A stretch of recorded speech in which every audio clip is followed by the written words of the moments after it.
All right. Good afternoon, everybody. Uneducated Economist here. So, in this video, we are going to be talking about the most disastrous of economic outcomes and how there will be hell to pay. Now, this is going to come from your understanding of where it is that you have positioned yourself inside of this economy. And I know that a lot of people don't like hearing that because they really want this all purpose generic answer that they can internalize and then say, hey, man, from this point on, everything is going to be absolutely awesome. And I have to warn you, that is your ego talking. To understand what it is that's taken place within the economy takes work, and it takes a long time of study and research to understand what it is that you have done within your life to position yourself the way that you are.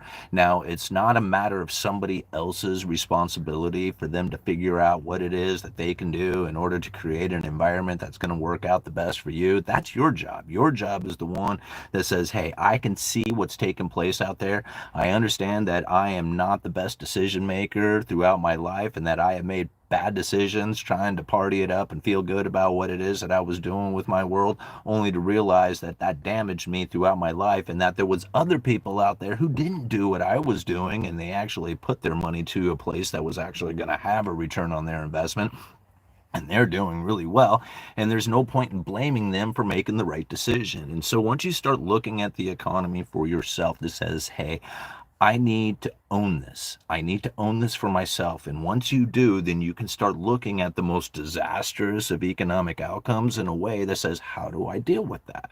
Right? How do I deal with the most disastrous of economic outcomes? Like, is the most disastrous of economic outcomes you getting laid off from your job and you not being able to pay your bills and you falling into foreclosure and you not knowing what it is that you're going to do to feed your family? That's a pretty disastrous thing, but not everybody's going to be experiencing that the same. So how is it that that can be the most disastrous of economic outcomes when really it's your disastrous of all the economic outcomes that's taken place?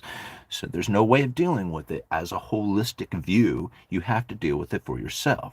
And this is how it comes down to understanding the Cantillon effect, knowing that when you were an industrious person, when you started off becoming a floor sweeper at the factory that your dad worked at, right? Just make up any job, right? And you were just then, for the first time, getting your paycheck, or maybe you were babysitting or something like that. I mean, I don't know. Everybody was making money somehow, right? That industriousness that you had first developed when you were very young was not enough to provide you with any kind of decent way of life. Right? Maybe the sweeping of the factory might have done it, but most likely babysitting, unless you did a lot of it and had a bunch of kids that you were watching, was most likely not going to be able to provide you with any kind of standard of living. You had to be more industrious than that. You had to provide something useful, service, something out there in order to get that money back. Time for dollars, right? So as an industrious person, and you became that industrious person, you were able to elevate your skills to acquire more money. What happened, right? You increase your standard of living. Once you increase your standard of living by buying that new car, or moving out of the house and getting the apartment, what you have done is you have literally set yourself up for failure. Now, it doesn't mean you're going to fail, but you set yourself up for failure because you can lose all those things if you lose your job. You lose your income, you can't pay for the apartment, can't make the car payment. Then you end up losing those things, getting kicked out of the house or the apartment, and having your vehicle repossessed. The problem that most people end up facing is something of that nature, where their standard of living has moved up too high. And it's not even like to their opinion or even to somebody else's opinion. Right? I mean, too high, what is too high? I mean, it might be very modest. It might be a very simple apartment. It might be a very modest car. It doesn't matter.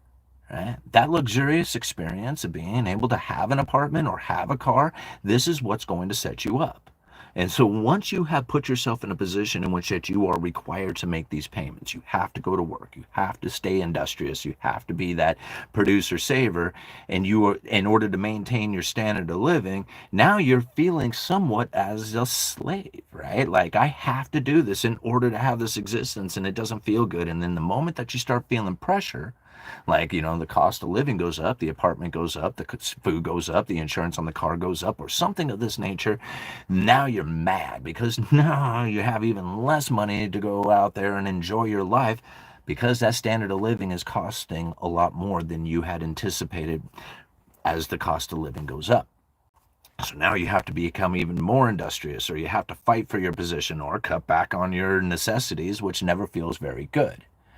So this is the position that most people end up facing when they look out there and they say, okay, the problem that exists out there is somebody else did something that caused me to not have enough money from using my regular hourly day job to have a standard of living. It used to be enough, but now it's not. Whose fault is that? Most people don't look at themselves. They look at somebody else. They say, whose fault is that? It's Biden's fault. It's Obama's fault. It's Bush's fault. It's Trump's fault. It's somebody's fault. But it's certainly not mine. I showed up to work every day. I was industrious. I was the good person. I didn't go and do all the things, but now I can't afford this. Why did this happen?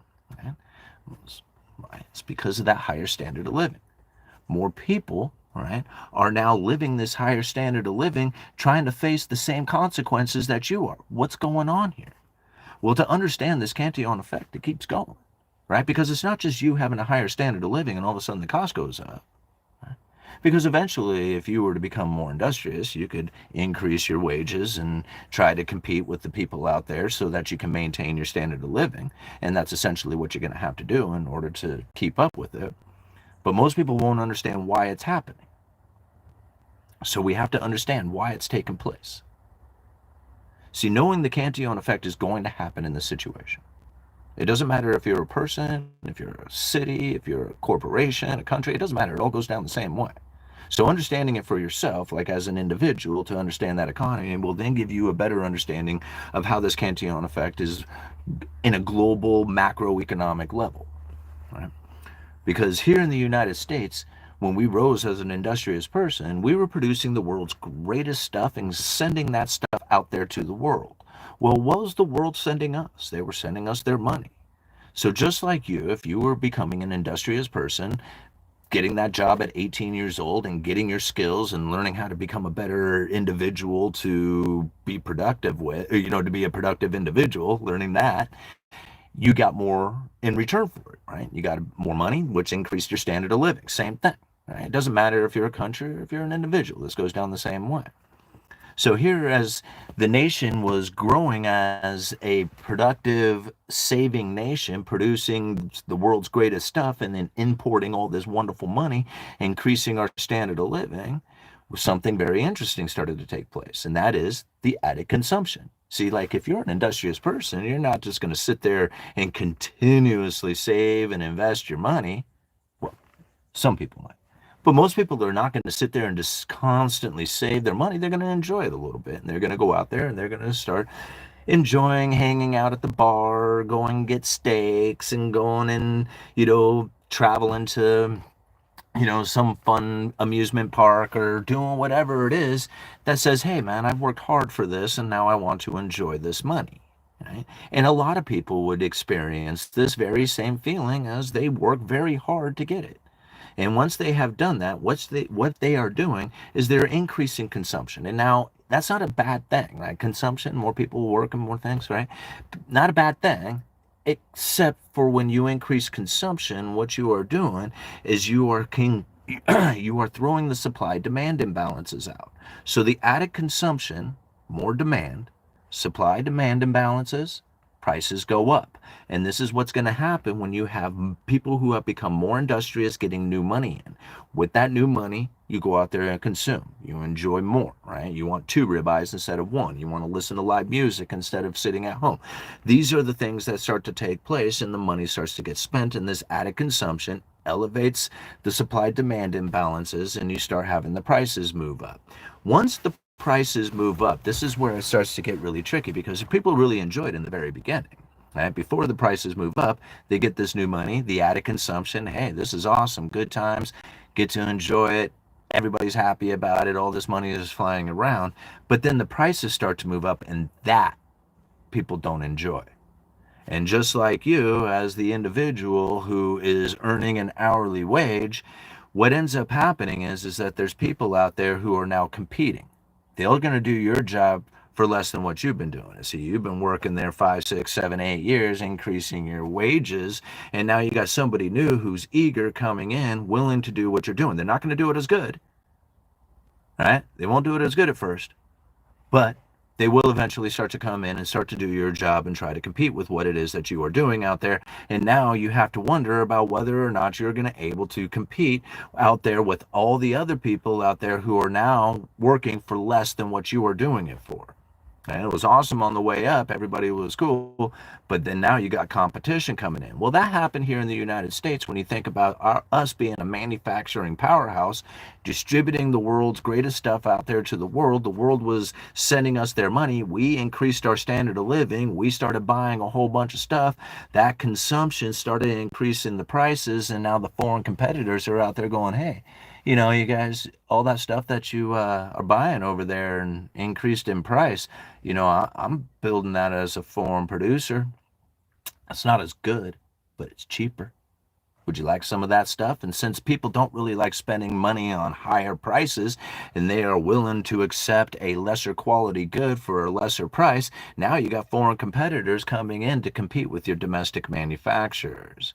See, this is what ends up happening, just like you as an individual competing against somebody who makes a lesser wage, who's trying to gain the skills that you have in order to compete against you. We as the United States, we're facing the same thing. Same exact thing. So now here the world is producing stuff and sending it to the United States, and the United States is in a position in which it says, oh crap, if this continues, we're going to lose our job. In fact, it's almost a guarantee we're going to lose our job because the manufacturers are leaving to the foreign competitors because our prices are so much higher here now that we have a higher standard of living. Right? Same thing continues if you're an individual. So now we have a situation in which that most people were not aware of, and that is the severing of the gold standard was a literal saving of the U.S. economy. Not a good thing. Not trying to say it's a good thing. Oh, by the way, let me switch this around and make sure everybody knows that I'm, an end the Fed kind of person, right? Now, this is what ended up happening is that we were about ready to redistribute that gold back out there to the rest of the world. As the manufacturing of foreign competitors were sending their stuff to us, we were going to start exporting all our gold. Nixon said no way, severed us from the gold standard and said, hey, we're going to go into a pure fiat currency, U.S. debt-based, consumption-based. This is what we're going to start moving into. The problem that a lot of people think about or know about is the conspiratorial mindset behind severing us from the gold standard was to hoard all the gold and put us into this debt slavery. And I'm not going to argue with that because that is exactly what ended up happening from it. Now, to understand that there is more to the story than just this conspiratorial idea of they did it on purpose to put us all in debt slavery, which did occur, we also have to understand that it also started to increase the money supply with new money, constant injection into the system. And what ends up taking place from that? The separation between the rich and the poor. See, when that new money pours in, the first people who have access to it, they get to spend it at face value. And the people that they're spending that money with, well, they kind of get it at face value too. And then as it starts to trickle down the line, the people at the very end of the line who have last access to the money, they suffer the most. They suffer the most because what's going to happen is the prices are going to increase and their wages hadn't caught up yet. And this is where the inequality really starts to grow. Like, people can complicate this situation all they want, and I totally agree with a lot of the symptoms that people describe as the cause, and I don't want to disagree that there's a lot of these symptoms that will add up that will probably add to the greater event of what's causing this. But when you think about it in this fashion, this is the number one thing. It's the increase of new money. Anytime you ever inject new money into the system, it will find its way into a hands of a few, and the majority will miss out on having that, and it will be a separation between the rich and the poor every single time, guaranteed. So now when we look right now at the fact that the United States is constantly issuing in new money and we have this huge inequality and the separation between the rich and the poor, and people are like, how come it is my job doesn't earn enough to buy a house and a car and have enough for, a wife and kids and vacation and do all the stuff like my granddaddy used to talk about being at the manufacturing? Because we don't live in that economy anymore. That was a manufacturing, saving based economy where we produced and saved, and that built a strong economy. That's why a single individual was enough. Their production was enough to distribute out there to the world to provide them with a higher standard of living. That's the way it was operating at the time. Right? And to understand that we didn't have the foreign competitors to compete with us at the time.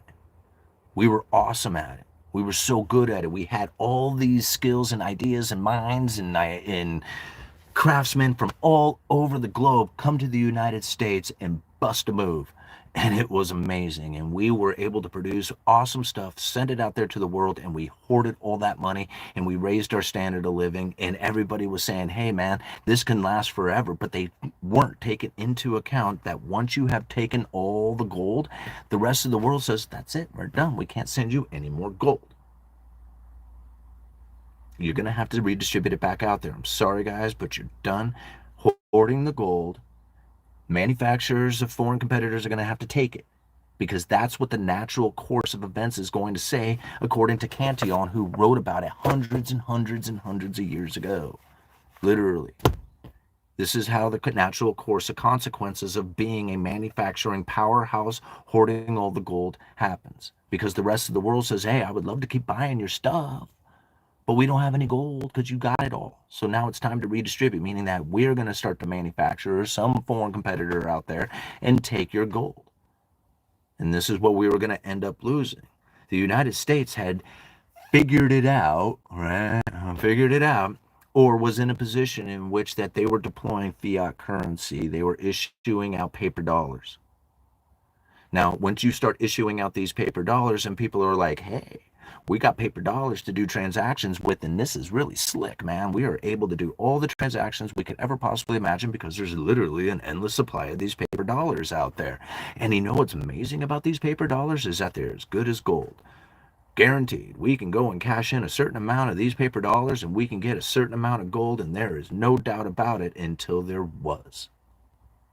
And once that doubt kicked into gear, it was a matter of time before it was all going to be over. And that's why Nixon was like, sorry, can't do it.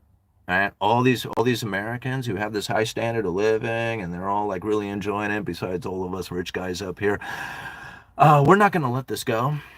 And we're going to go ahead and just sever ourselves from that gold standard and that promise to pay in gold. And yeah, that doesn't exist anymore, but don't worry, we promise we won't print too much.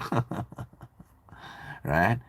But the endless supply of ever amounts of increasing in currency in order to meet the world's demand for the liabilities that have been issued out in contracts that are outside of this country, which I know is very difficult for a lot of people to wrap their head around, makes it almost impossible for the United States not to print too much.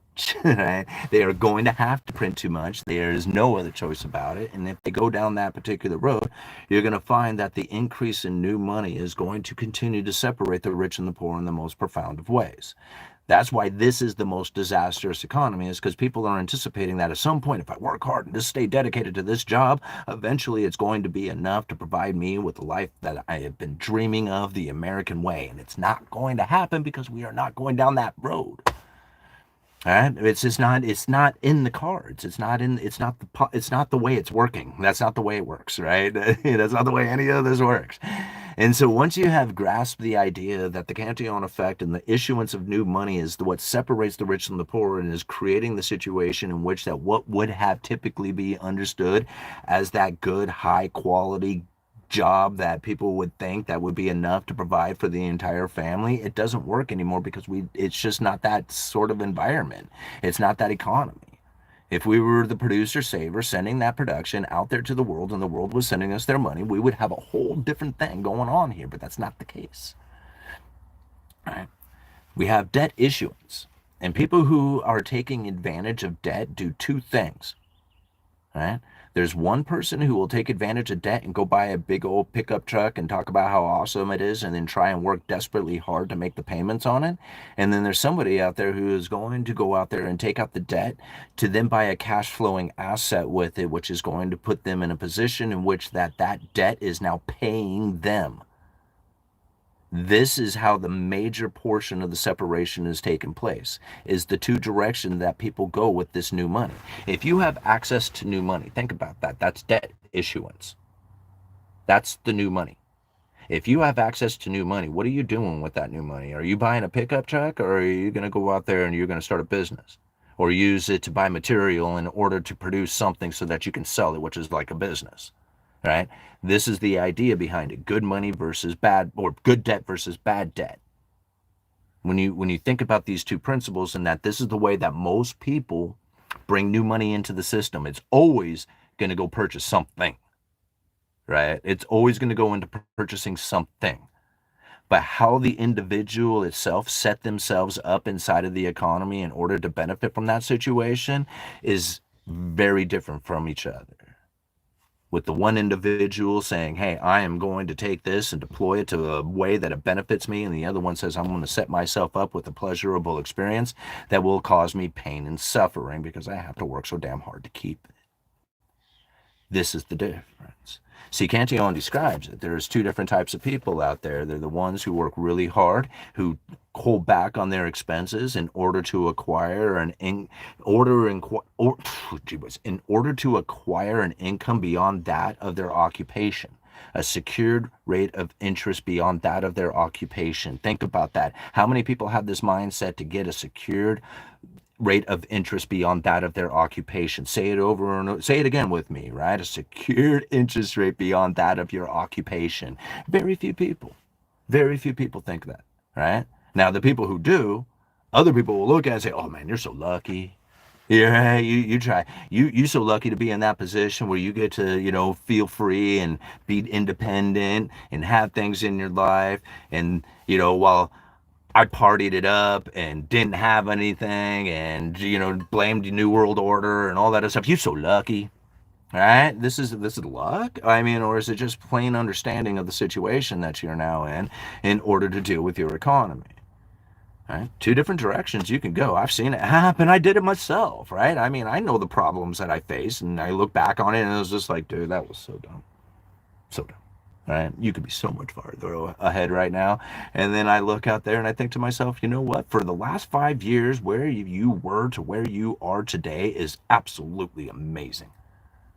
Like, I don't downplay any of my efforts, any of my understanding or anything. I look back on it and like on myself, because you compare yourself to yourself. There's nobody else you can compare yourself to, because there's no point in comparing yourself to anybody, because what is that going to do for you other than kill your joy of your success, right? You only look at yourself as the impressive thing that you are, right? Not compared to anybody else. And I look to myself and I think, man, 5 years ago compared to where you are, man, that is super impressive, right? That's amazing, and keep going and do awesome, right? Because that, me telling myself that, is what's keeping me going. If I was to look out there and say, man, there's nothing but New World Order chaos coming to kill you and destroy your entire world and make everything bad. Yep, I remember that. That's exactly the way it was. I remember those days when the New World Order was after me, because it was destroying my world. I was living in the most disastrous of economic outcomes. All right, it was hell to pay. All right, 23 minutes into it, I rambled on for good enough. How many people are up in here? 492, my goodness, with 82 likes. Thank you so much. We got a $2 super chat back there. Let's go see if we can find that thing real quick. There it is. Boom. Captain Banana, thank you so much for the 279 Canadian. It's a game over sticker. Thank you so much for the support. You guys are awesome. Hey, Simon, since Sarah's car went down and it's out of order, what is she driving these days? She's driving that. She's driving the old 99 Explorer. Yeah.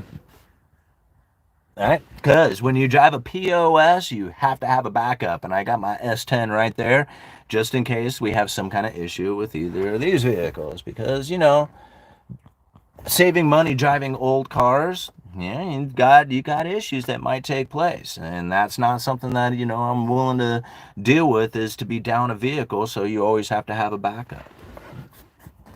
My former boss started a construction business at 26. He lived with his parents and don't have a girlfriend or kids. Now he's a millionaire. Yeah, I mean, I guess that's okay. I mean, there is at some point, like some people are like, "Oh man, he didn't have wife or kids or nothing, and he's a millionaire." Well, that's cool, I guess. I mean, if you like wanted to be a millionaire and didn't want anything else in your life, and what good is it to be a millionaire? I mean, it would be cool to be a millionaire if you really wanted the security behind being a millionaire, saying I have all the money to, make sure my bills and lifestyle and everything else doesn't get disrupted too much, and take care of health issues if that was to arise that wasn't too major. Like, I guess that sort of feeling would be great. But being connected with another individual on this planet and having kids, pretty incredible experience, man. Right? And $1 million or not sitting in the bank, I don't know how you could put a price tag on it. I don't think there is one. So, just saying, being able to have a wife and kids in a what I would call a very expensive area of the country, to pull this off with no education, no business, no inheritance, no anything else going on other than my instincts of survival and understanding of what's going on within the economy. This is the position that I have decided to take within my life, obviously, or else I wouldn't be here. And I tell you, I'm liking this, all right, comparatively to anything else I've had in my life. So, for people out there who talk about how bad and disastrous and horrible of an economy this is, and it's just like, I know, I used to live one too. I lived a horrible economy, man. I mean, it was horrible. All right. And now, no, it's not so horrible. All right. I have 4 kids, no education, blessed. I don't know, Kirk. I mean, not so much for right on for the no education, but right on for the 4 kids. You think Iran is the only country trying to develop nuclear weapons? No. All right. It's the American dream. All right. Steve Hall, I disagree. All right. Another great one by Jeff Welch. Um, my iPad stats say those are rookie numbers. All right. The pain he had to come is greater. Divorce is what's killing most men. Yeah, and I agree with that. And I also understand why it is that a lot of men don't want to participate in any kind of connection and that level where they're committed to their life, like efforts in something of such nature. It doesn't surprise me why, men are kind of dropping out of that whole idea. I mean, I saw a stat, it just blew my mind, right? Because I've been married my whole life, so I never really thought about how disconnected a lot of men are in relationships. But when I saw like some stat of like 18 to 30-year-old men, the percentage of them who had never had any kind of sexual relation or haven't had one in a year or something like that, was just like it was amazing. I couldn't believe on the percentage of it. It was like over half the men out there, and I'm like, whoa. And I got to thinking about the men that I know personally who are not married or have like a steady girlfriend or something like that, which are very few have a steady girlfriend. Um, there's so many. It's just like I'm like, and the amount of single women I know as well. And I thought to myself, it was just like, wow. I mean, I've been with Sarah since I was 18 years old. It was just like I don't understand the whole single lifestyle. I wouldn't know what that would be like. I never had that, never experienced that, and wouldn't want to. Like, and so I don't know. I mean, I just don't think people understand what it is that it takes in order to be in a long, committed relationship such as the one that my wife and I have had. Because when I hear about what it is that split most people up, I think to myself, ain't nothing compared to what Sarah and I went through. So, yeah, no wonder people just give up too easy. All right. I just don't have this lame personality of I can't wait to work for a soul dead company for 50 years, retire with the cheap gold plated watch, Made in China. What kind of life is that? Well, Bryce, that's the one you meet. That's the meaning that you're giving it. See, this is the problem that I think I face when I hear stuff like this. Is like, oh, I'm going to work for some company for 50 years, and I'm thinking, why not work for them for 5 years? Have you ever thought about working for 5 years? Cut your expenses down to the absolute minimum. Live in your car. Live in your car for 5 years. Go shower down at the local gym. Go find places that you can store your stuff that is going to be cheap or whatever. I don't know. Like, just cut it back to the absolute bare minimum. Live like an absolute, like, bum for 5 years, working for as much money as you possibly can, and dump as much money into cash flowing asset or any idea of getting a cash flowing assets. And if you were to do that hardcore for 5 years, I bet you could put yourself in a position in which that you can secure an interest beyond your occupation that would then give you a much better way of life, that you wouldn't be thinking, oh, I have to work for 50 years for some dead company, blah, blah, whatever. I mean, give it that meaning if you want. I just don't look at it that way. I look at nothing but opportunity. My boss, like, I look at all the people who work for my company. We are a very small lumber yard. This is not the type of place where you're going to end up with some kind of awesome, like, it's not a corporation. It's just a hardware store, right? I mean, that's it. That's all it is. You're on your own with it. I mean, he has 401k, and if you want to take advantage of it and all that other stuff, but it's not like you're going to go working for some like corporation where you're going to be making some kind of like astronomical figures or something of that nature. I know that. I know that's it. That's as far as it goes, right? What I get, what I see is what I get. That's why I have to take efforts far beyond what it is that I am doing there for my day job. And I know if I didn't do that, none of this would exist. I would be bitching like everybody else about paying bills and, trying to do whatever instead of coming out and trying to think, okay, what is the next idea that I could do in order to advance myself, my business opportunities, my connections, my network, or whatever it is that I got going on out there, as most people are trying to figure out what it is that they can do to change the way that other people are voting so that they don't have to do anything with their life other than sit back and say, aha, I'm glad you voted for the right person. Like, that's, I believe, how most people literally boil it down to. You know? I don't mean to pick on anybody, but not understanding what has taken place by go and read this essay. Cantillon essay on economic theory, chapter 6, 7, and 8 of part 2 of that essay explains so much. So much. Like, you read through those 3 chapters, you don't have to buy the essay. There's a link for it down in the link in the description of this video. But you don't have to go and buy that essay off the Amazon link that I get a little commission for. So thank you very much for doing that. You can go and get the essay for free off the Mises Institute. Just go and Google Cantillon essay on economic theory. Get it for free.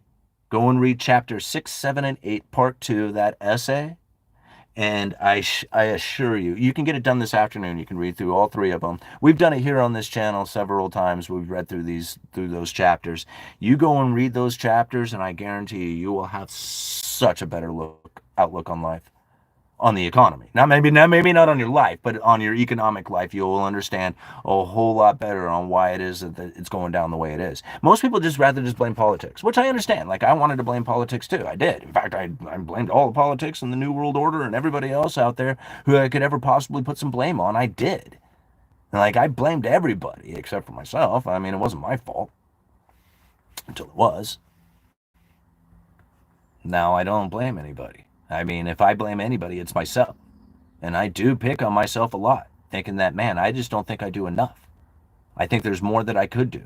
I think there's more that I could do to spread this message. I think there's more that I could do for my family. I think there's more I could do for myself. I think there's more I could do for my job. I always think that there's more that I could do. I never think that I could have ever done enough. And maybe that's a downfall, or maybe it's a benefit. I don't know. Right? But to me, when I look out there and I think to myself, there's never enough getting done. Ever. I don't know what it is that people want to do out there with their world, right? I understand. Like, I would rather go fishing and surfing every day. Like, that's yeah. Like, I mean, I would much rather be doing that. But I also understand that this world doesn't necessarily going to provide you with anything for being a surfer and fisherman. Well, actually, it does. I mean, I guess on how you look at it. I mean, some people guide, some people are really good at surfing, and they can get sponsorships and stuff like that. So, I mean, I just don't think that's in my cards. It's uh, uh, Simon, philosophical question from Brody. Right on, bro. Thank you for being here. For you, would you say trying to force control outcomes tends to make things go worse than acceptance and going with the flow? If so, why is that? Yeah, I absolutely agree with that, Brody, that if you try to force an outcome, what you're most likely going to do is build up resistance. And this is the problem that most people end up facing. You can really see it like when a guy's trying to chase a girl or something of that nature. Have you ever seen this, where a guy just can't get her out of his head and he's texting her all the time and just driving her nuts, right? Because this is all this added importance and energy and effort and everything that he's putting towards it because it's this importance, right? And so when you think about when you're trying to do something of this nature, you're going to end up pushing it away, right? Like any energy that you chase will be met with resistance and will be pushed off, right? No matter how you do it. Like every energy kind of reacts the same way. And just take on the thought of like chasing the dog. Like if you chase the dog's going to run. Whoa, what's going on, right? The dog's going to run. It just has no other idea other than this instinctual thought, run, because it's fun, right? I mean, being chased is fun. Chasing is fun, right? This is the energy. So as you go and pursue anything in your life, if you add a whole bunch of importance to it, and then you start pushing towards it, and you cannot find yourself without any other thought than, it's very critical, it has to happen. These sort of things, like, won't accept it in any other way. You start getting like this narrow tunnel vision on it. This is the ego, right? This is the ego stepping up, and it's kind of screwing things up for you, because really what it's doing is it's creating walls of blocking what it is that you truly want to come into your existence. Right? You're literally building these walls up by adding this importance to it. And I know this sounds so crazy to think about, but honestly, every single good thing that you have had in your life or ever occur in your life most likely came in a way that you were not expecting it to. Right? It usually came in a fashion. It was just like maybe it did come, but maybe at a different timing or in a direction that, just was something of almost like a magical experience. Right? And now this is what ends up happening for most people out there. Now, I'm not trying to say that you can't put effort, real hard work towards a particular goal in order to achieve that goal. That's a very good outcome. When you think about building a house, like, right, every single day we have to put energy towards this thing, put these sticks together, put the sheathing on, put the roofing, the siding, the windows, all the plumbing, everything goes in there. We build this house up. This is a goal that we were intended to. It has very much importance that we stay focused and guided towards making this thing happen. Right? But now when you want something in your life that doesn't go together with such straightforwardness, like putting this house, like, how is it that I acquire an abundance of money in my life? How is it that I acquire a relationship? It's not even acquire. How is it that I experience a relationship? Because acquiring is showing some sort of need, right? How is it that I have an experience of a relationship, the experience of having money, the experience of having whatever it is that you want inside of your life? Now, a lot of people have these ideas of what it is that they want to experience within their life, but then they start to chase it. And it's not a matter of chasing it. It's a matter of just being in that energy, of feeling it, of feeling what it would be like to already have it and then living as if you already have it. And I know this is probably the most confusing part for most people to internalize, because the feeling of having it and wanting it are two absolute different things. And if you are wanting it and you're trying to have the feeling of having it when you don't have it and you're trying to want it, this becomes a very conflicting feeling. Okay. Now, think about it in the fashion of me when I tried to get my YouTube channel started, because I think this is probably one of the perfect things. Right? When I started this YouTube channel, I had zero expectations of anybody ever watching the channel. When I started the channel, I didn't think that I was ever going to grow, wasn't going to be anything, had no ideas of what it was going to be like. But I put out videos, and I thought, man, nobody's watching my videos. Why are you doing this? Make a reason. It's your own personal journal. Somebody wants to join in? Cool. All right, fine.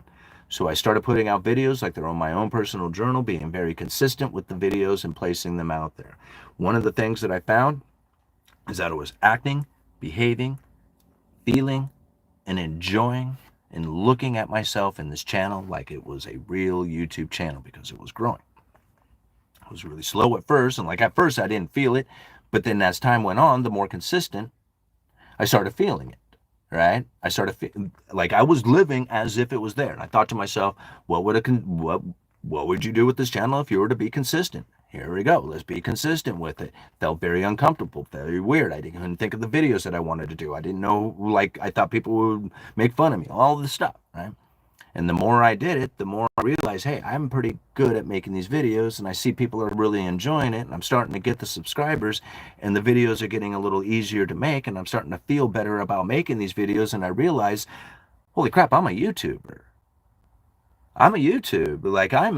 I'm a YouTuber. I got 1,000 subscribers. I'm making, I'm gonna get it up to get monetized. I'm gonna be a YouTube partner. I'm gonna be a legitimate YouTuber. I'm feeling it.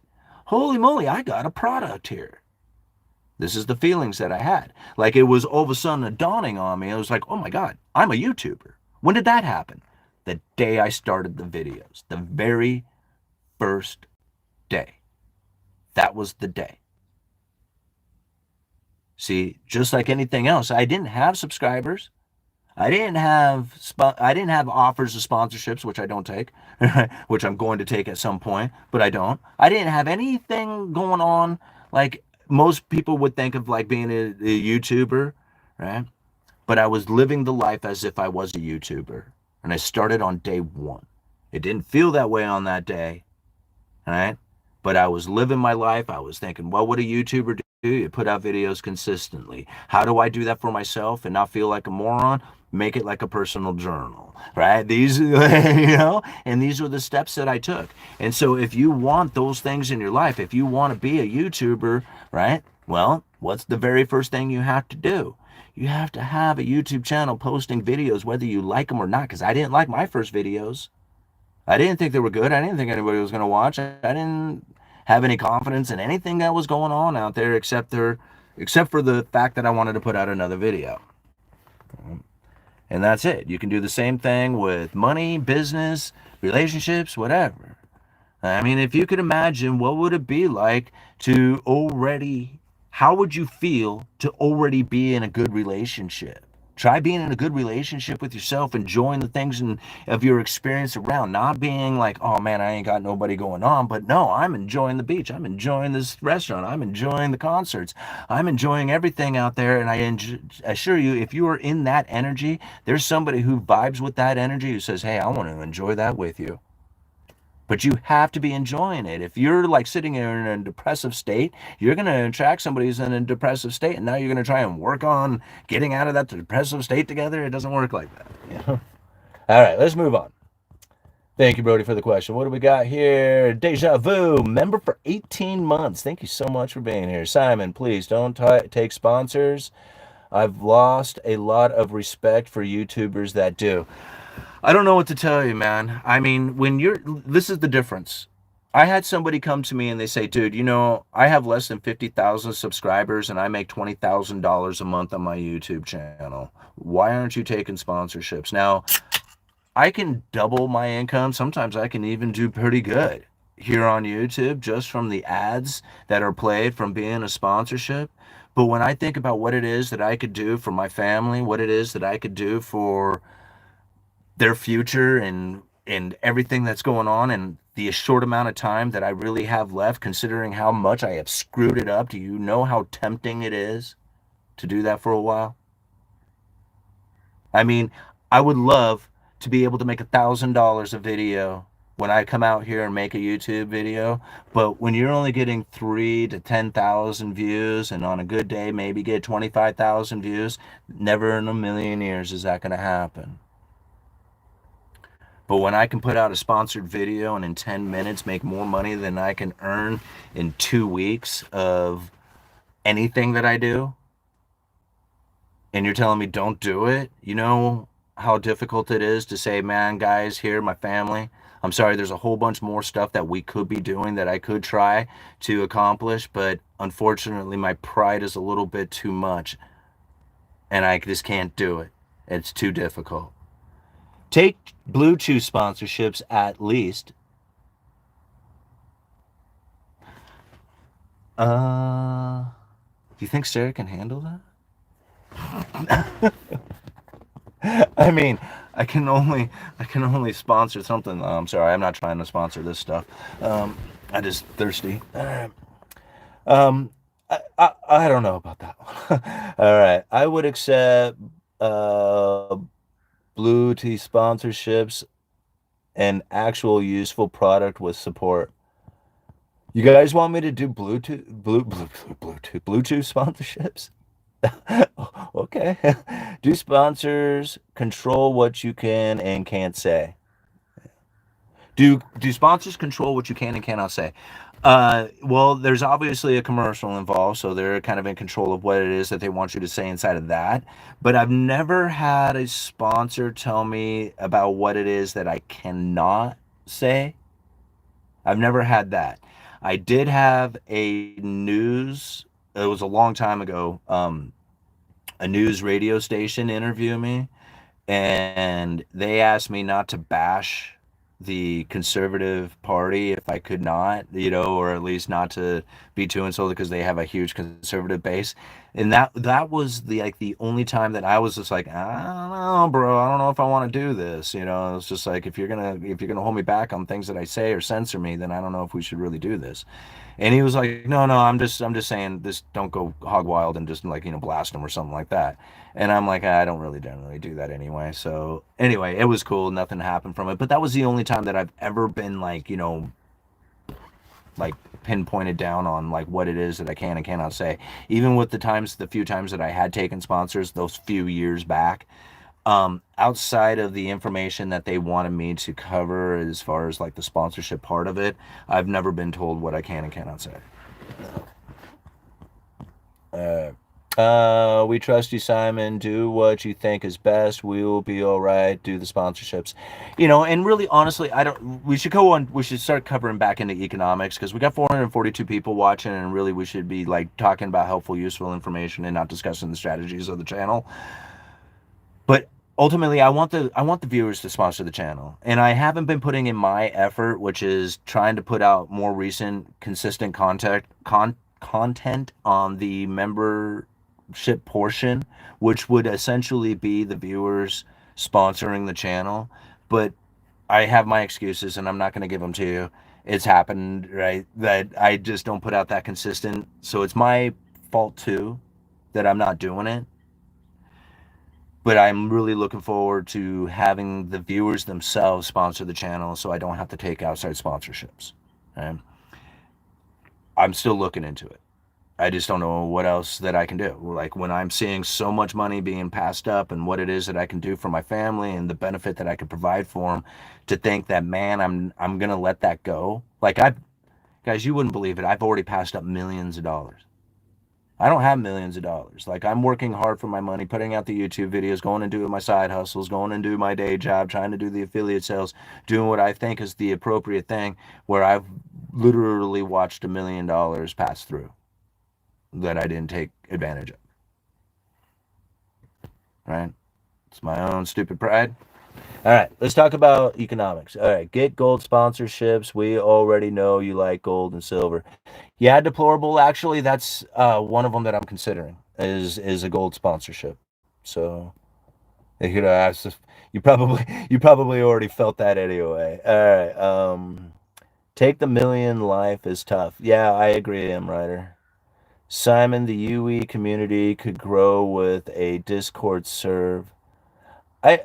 Okay, people have mentioned that before, so I guess maybe I'll take a look into something like that. Deja vu. Simon is pretty apolitical. If his occasional Trump criticism put you off, then you are too much of a true believer. Oh, Jeff, deja vu's my friend. Um, um, I know, but it's a mother's love and it's a flaw, and she was obviously resigned to the fact that she was going to take care of her child for the rest of her life, no matter the cost.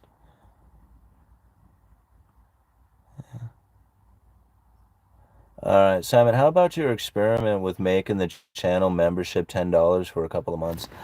Oh, well, what I would have to do is create because once you've already created the membership, like, I don't think you can adjust the price of it. I can go and look, but I think once that's happened, it's fixed.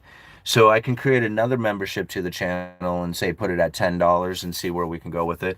Ultimately, if I could get 1,000 people at $10 a month, like I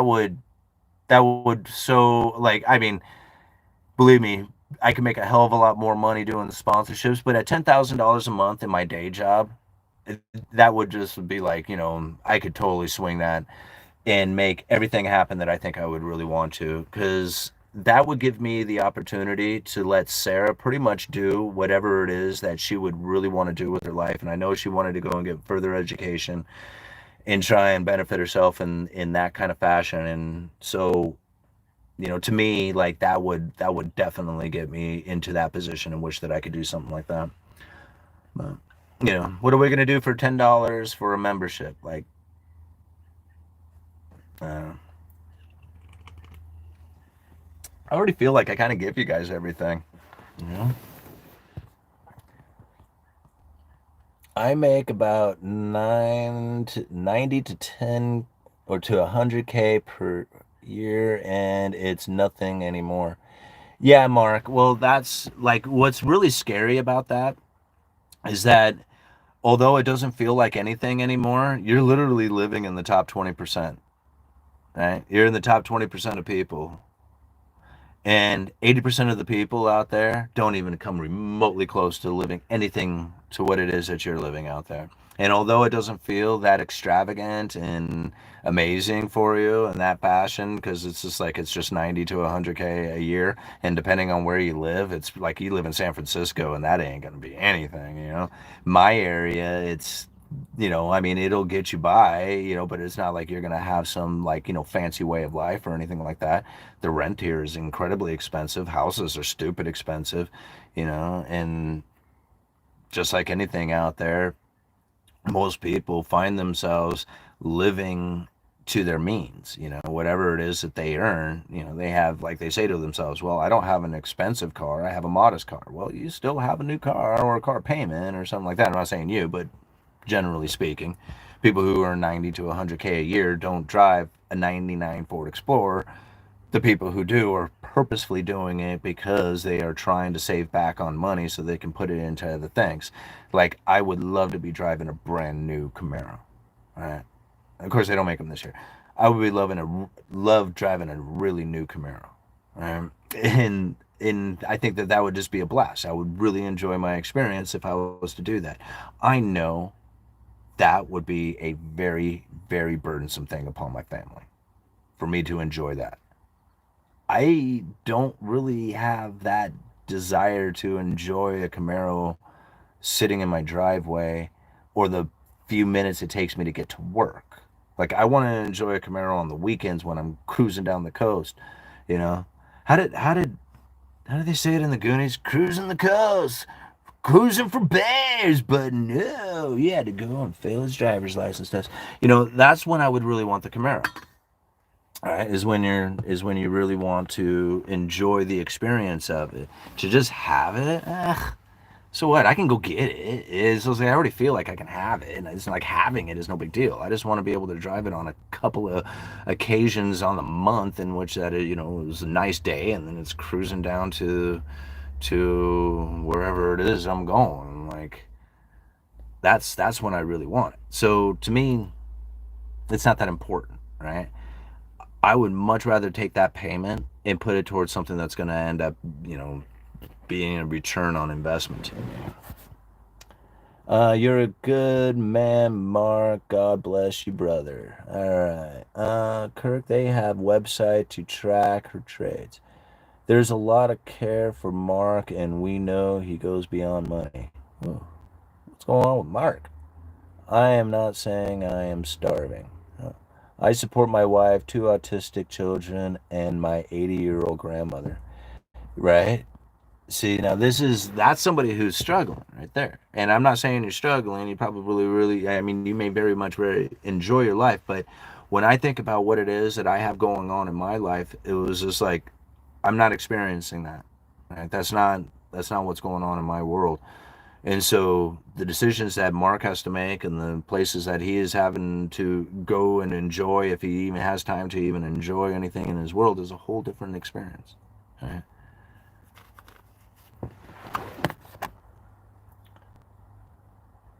I know a business owner who sells orthodontic equipment who was forced to comply with his customers who bought his merchandise or they stopped buying his merchandise. Well, yeah, you got to meet the customer's demand. I mean, you can't demand what the customer wants, right? Like, you can't demand what the customer wants.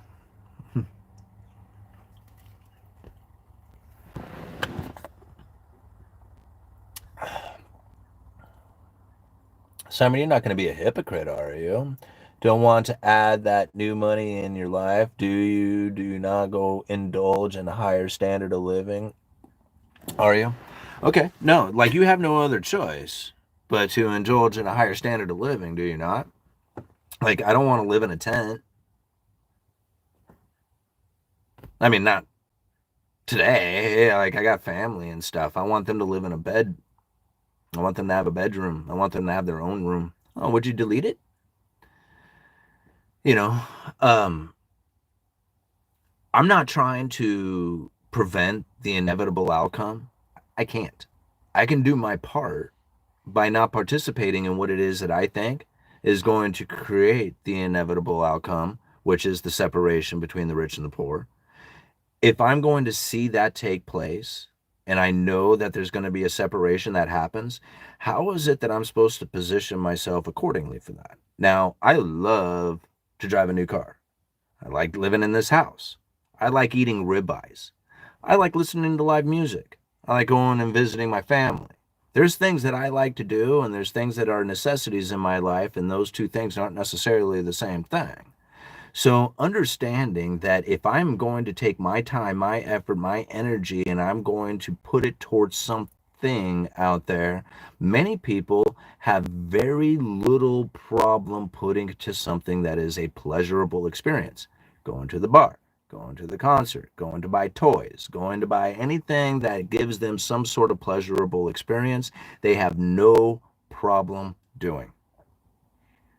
Then other people, they put their money towards a return on their investment, right? Trying to get some sort of secured interest beyond that of their occupation. These are the two different lifestyles. However you want to do it, they're going to happen. Most of the people, 80% of the people, 90% of the people, I don't know how many, are probably going to go and enjoy their life, enjoy the pleasurable experience, go and enjoy a new car, enjoy all those things that would say my hard work gives me this position that I now deserve to be in. And I don't blame them. Understanding that that is what's going to separate the rich from the poor. And then when you have somebody out there who is sitting there driving a 97 Suburban, right? 99 Explorer, 2001 S10, won't go out there and buy a new car, won't go out there and buy a whole bunch of new fancy toys or fancy things for the house or anything, because putting that money towards a return on the capital investment so that I can secure an income beyond that of my occupation to give my children a better way of life, or hopefully a position in a way of life, because I know that separation is going to be continuing going into the future. That's my strategy. I know what causes it. The moment that I bought the house, there was somebody else out there who was never going to get it. Okay? And unless they start building a bunch more of them, it's going to be difficult to acquire it. And from this point on, I know it's going to get harder to get that house. I can't even buy my own house today. I wouldn't be able to afford it with the interest as high as they are. I can't do it. So knowing that the separation is happening right before you, right in front of your eyes, are you going to try and struggle with the same techniques that everybody has ever done, where you go and work that full-time job and work real disciplined 8 hours a day and cut back? Or and on all your expenses so that you can save up, or are you going to try and make money in this world knowing that there is something completely different out there called the internet that gives you the ability to make money any time of day? How many opportunities to go out there and start side hustles are there not using the internet?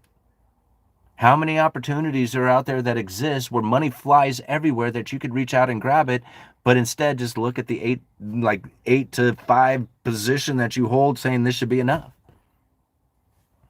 That's the problem we seek. You got to know that the Cantillon effect cannot be reversed. And if you are going to be participating in this economy, understand what it is that you are doing. When I buy a new car, I know what that does. I don't buy a new car. I bought a house. I knew what that does. That right there, property ownership, is definitely a big deal. It's probably the biggest deal. Right now, there is a generation of people who are most likely never going to be able to acquire a home. That's scary. Okay? They will forever be renters. The separation will continue. And when I think about what it is that my kids are being led to, I'm thinking to myself, man, if I don't sacrifice for them, they're going to have a hell of a time if I start them off on the bottom side of the wedge. That ain't no place to be. And so I know this is what I have. I put them on this. I put them here, right? That was me doing that. And if I leave them in this world in a position in which that is almost impossible for them to acquire the things that they need in their life to have some sort of decency, whether I didn't educate them enough, whether I didn't leave them with enough assets to make it, whether I didn't do it, like, that's my problem. And so I understand that what it is that I am doing today is going to be doing stuff for people in this world far beyond when I'm here, when I'm gone, right? That's the difference. It's not going to be anything that you can think of that's going to make it easier. The only thing that can make it easier is your understanding of what's happening here so that you can position yourself better for it. And then it's not so bad. Actually, it is pretty easy when you think about it in that fashion, and all of a sudden things start to become easier. Okay? You don't look at them in a way that says this is hard, this is not the way that it should be, this is not, good, this is, whatever. You look at it like, man, what are my opportunities? Where is it at? Things are expensive. How do I deal with it? These sort of things is like a much better way of dealing with life, because you're going to actually go and pursue things that are going to benefit you, as opposed to try and convince somebody else to vote differently. All right. Moving on, we got 500 people watching. Why so many people watching? Man, this is awesome. Go hit that like button. 500 people watching with 178 likes. We can certainly have that like button up to about 300. All right, Cantillon's buddy is Simon. Yeah, well, I've been pushing this theory for so long now that it's like I feel really, I don't know, like I honestly, I feel like I have almost like as if like this Cantillon essay was given to me so that I can share it with the world. That's literally how I feel about this thing, right? And the reason why I'm so focused in on it is because it's like really the only essay I can find that is this old, right? Adam Smith is probably a million times more in depth as far as how the economy operates, but it's very politically thought through, right? It has a very political mindset to it. Cantillon's essay on economic theory is really based around forces, the underlying economic forces, as almost as if they were naturally occurring. And in fact, in a lot of ways, they are naturally occurring. It's human nature. And human nature you can't change, right? We are a modern day society with technologies and living in a very modern world that has a very deep-rooted primitive instincts. And knowing that primitive instincts is why our economy operates the way it does is very helpful in you understanding why it is that you feel and react to the way that you do.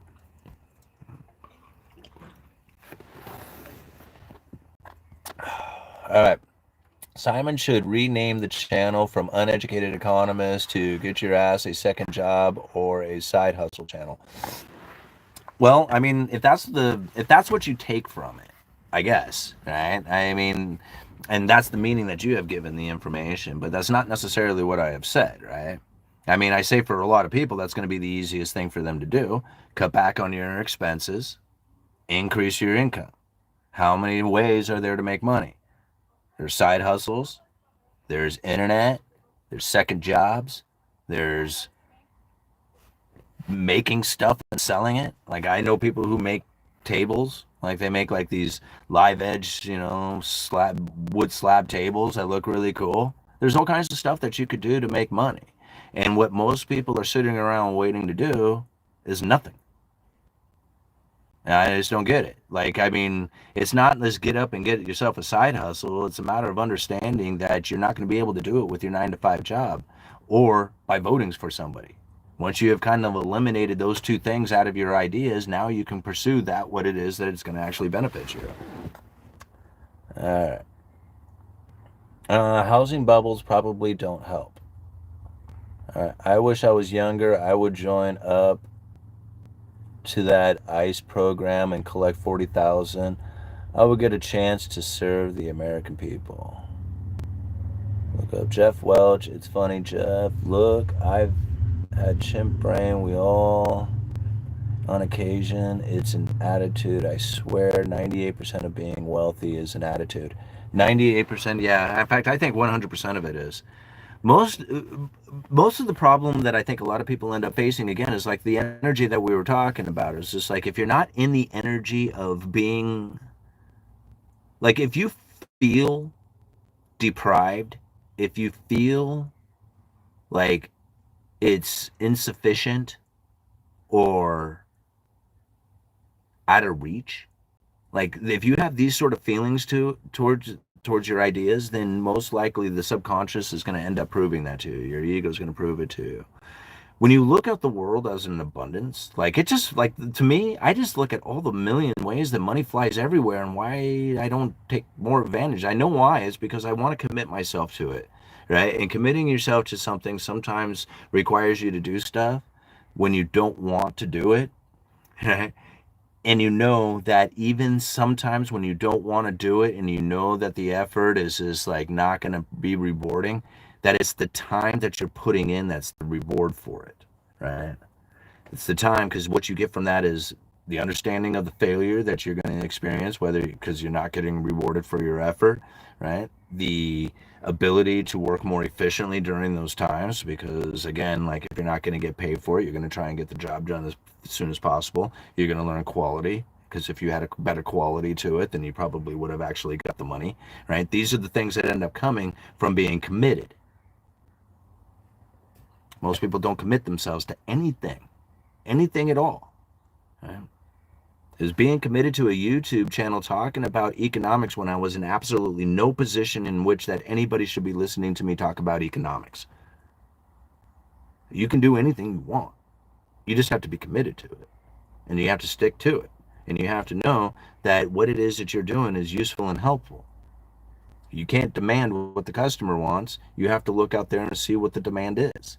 Try to meet the demand. So when I think about it, you know how many people have come into where I work and say, "Do you guys sell picnic tables?" And I'm like, "No, we don't. And I don't know anybody who does. And I can order you a picnic table, but they're not very good picnic tables." And, you know, people will order them up and they're like, "Well, I couldn't find one."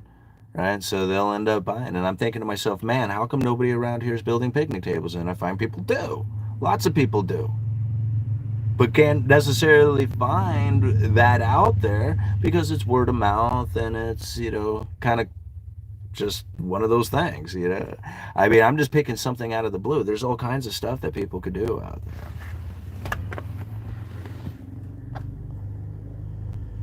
Most rich people are frugal. Well, yeah. And this is what I think is funny is like somebody would say, like, I want $1 million. And I'm like, no, you don't. You don't want $1 million. What you want is to be able to spend $1 million. That's what you want. Like, to be able to spend $1 million. Because somebody said, $1 million, what would I do? I would do all these different things with $1 million. And I'm thinking to myself, I don't know what I would do beyond what I'm already doing, because I already kind of feel like I have $1 million. I don't know what $1 million would feel like any differently than what I'm feeling now. Yeah. I mean, it would be kind of cool, because I would guess I would feel like a little bit more secure. Like, with $1 million, the interest that I might be able to get off of that would be far beyond what I would need for my living standards. So that would be pretty cool, you know. But yeah, I don't know, because I wouldn't blast it. I wouldn't spend $1 million. You spend $1 million, now you don't have it. Now you have to go earn $1 million again. That's difficult. It's not that hard, actually. Don't be silly, boy. Eat meat. It's what's for dinner. All right. Look up. Yes, I like to feel it's our duty, our fiduciary responsibility of duty to leave our grandchildren a legacy by them each a house. Yeah. You'd buy a Camaro. All right. Why is Trump wanting low inflation expectations and Powell wanting high inflation expectation? Is this just mass manipulation? Yes, ZN, it is. Now, I don't know necessarily if Trump wants. I don't know if, like, I mean, to be honest, I don't know if anything that Trump wants is real. And I really don't, because I have never understood anything that that guy has done ever. I like the way he talks. I really do. Like, don't get me wrong. When he's like riling up the troops and everything, like I really like he's like he really go get her, right? But his strategy, it makes zero sense to me whatsoever. None of it did I ever take seriously. Um, so to try and, like, figure out what it is his strategy is behind it all, or what his thoughts are, or anything like that, to be honest, like, I don't know really the game behind any of that stuff when it comes to monetary policy. Right? Now, when I look at monetary policy, I look at the Fed alone. I look at the Federal Reserve, and then I look at the people and what they expect. Now, there is an expectation that comes from the people's observation of what it is that's taken place with the tariffs and Trump's words and firing Powell and all that other stuff. All that elevates the inflation expectation. All right. So if he was wanting lower inflation expectation, tariffs and firing Jerome Powell, I don't think that that would really do it. I don't think it would. The inflation itself is coming down. Like, he even said that. I mean, Trump was just like, inflation's down. It's one of the reasons why Powell should cut. But the expectations of inflation, I don't think, are down. So this is kind of interesting that happens here, right? Is that if you lower the inflation expectation, you will raise the real interest rates. But if you raise the inflation expectation, you will lower the real interest rates. And now, for a lot of people to try and wrap their head around that, they're like, dude, that just makes no sense whatsoever. This is the rate of interest after the inflation expectation. So, for example, if you're an investor who is looking to get a return of 2% and you have an inflation expectation of 1%, the real interest rate is 1%, what you anticipate after the inflation. If you drop the inflation to zero, you will raise the real interest rate to 2%, what the investor believes that they are going to receive after the inflationary scenario. So understanding that if you have an inflation expectation that is elevated, then you will have lowered the real interest rates. This makes the economy less restricted. And I know that's, again, very difficult for people to wrap their head around. But if you work this the opposite and you lower the inflation expectations, you will raise the real interest rates. This will put a burden on the economy and slow it down.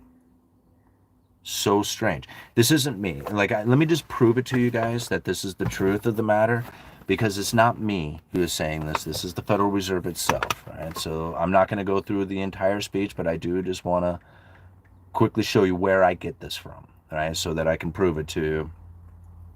This is coming from Monetary Policy Strategies from a Low Neutral Interest Rate World.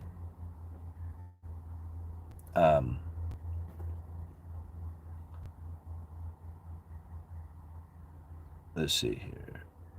Where is it at?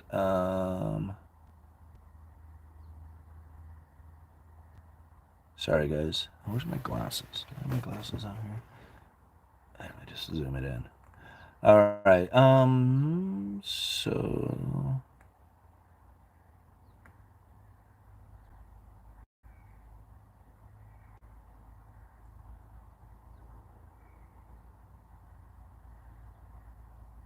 the downward shift in, here we go. Sorry, guys. Thank you for your patience. The downward shift in inflation expectation has a second round effect on real interest rates, the economy, and inflation. Here we go. When policy is constrained by the effective lower bound, the downward shift in inflation expectation raises the real interest rates, further diminishing the degree of monetary stimulus, making the downturn worse, and reducing inflation even more.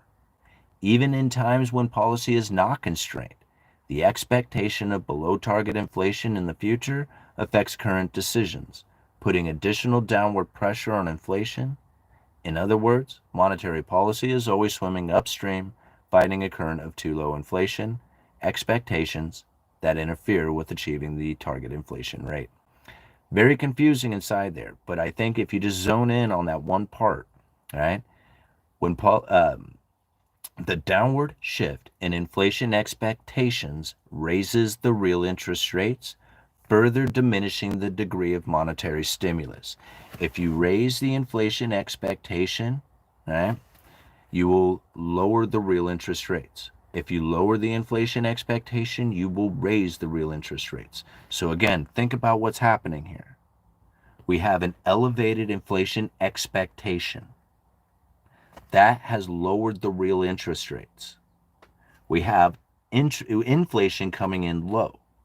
So we have an economy that is far less restricted, right, with low inflation actually taking place. People wonder why it is that we have such a resilient economy. Like, I have never questioned it. I have never.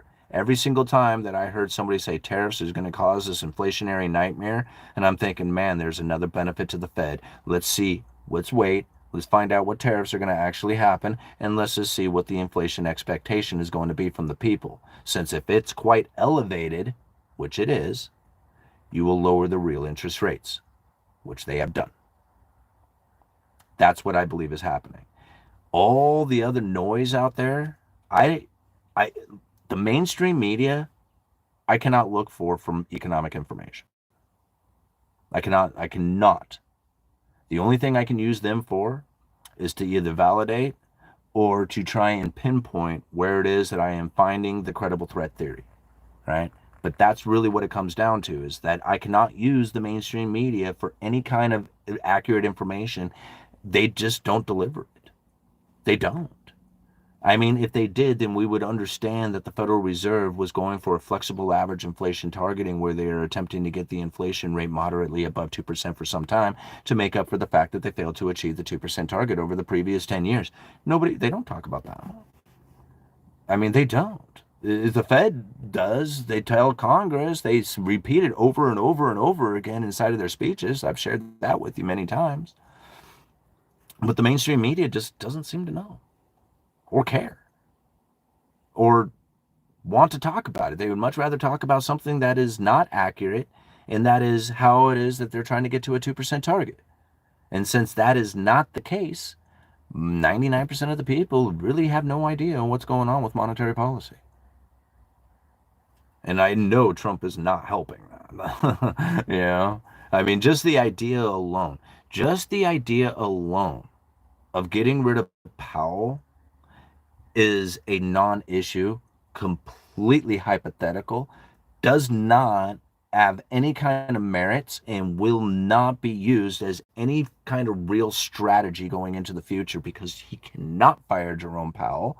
And even if he did, it won't make a difference because Powell is nothing more than a messenger. Since we know that there's 11 other voting members, the whole idea of getting rid of Powell makes zero sense to changing monetary policy. None. And everybody who's falling in line with the idea that Powell needs to get out of there, and as soon as we replace him, things will be different and all that other stuff, they're lost. Those are poor lost souls. Even anybody who says, Powell did this, Powell did that, lost. Right? They live in artistic fantasies of pure imagination. It's sad. Because there's 11 other voting members, 5 alternates and 2 alternatives who vote on monetary policy. If it wasn't for those people, we wouldn't have a monetary policy. Jerome Powell speaks on their behalf, period. That's it, right? He might have his own ideas and concepts and beliefs and shares them with the people and all that other stuff, but no way does he make the monetary policy happen, right? That's an effort by a group. And don't get me wrong, I don't think that group is awesome, but it's not Powell. I mean, if you're going to blame the right people. Just blame, like, that's all I'm saying. Because if you blame Powell and you believe that it's Powell and only Powell, then you will never be able to actually get to the root of the problem, which is the FOMC itself, right? Because you replace Powell and everybody like, oh, relief. Oh, yeah. No, it isn't. Nothing's going to change. Not a damn thing going to change. Right, by replacing Powell, except for the words, the voice that you hear delivering the message. That person will change, but the message won't be different. All right, 460 people watching. I love it, man. Keep hitting that like button. 243 likes. What are we going to get into? What do you guys want to break down next? The British-owned Fed can do what the F they want when they want and will do nothing about it. And will do nothing about it. We are debt slaves. Pierce Reed. See, this is the exact issues. And don't get me wrong. Thank you so much for the comment. Thank you for being here and all that other stuff. I'm not trying to downplay you and your efforts or your ideas or energy or anything else that's going on out there. But unfortunately, it's this sort of mindset that keeps you trapped enslaved, right? It's this very thing.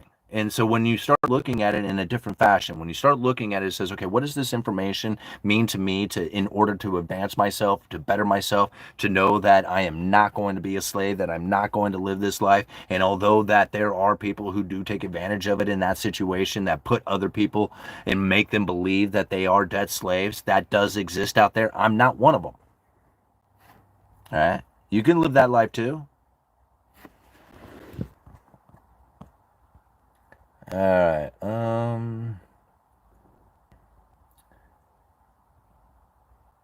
Let's cruise down here to the bottom. Is that why Trump buried his ex on the golf course? Weird. All right. He did drive a very nice car, but wore regular clothes. He did not wear fancy jewelry and watches. If you met him at McDonald's, you were just thinking he's just another schmuck like everyone else. Imagine if all the whining here could be harnessed into producing something useful. Whining. Huh. Okay.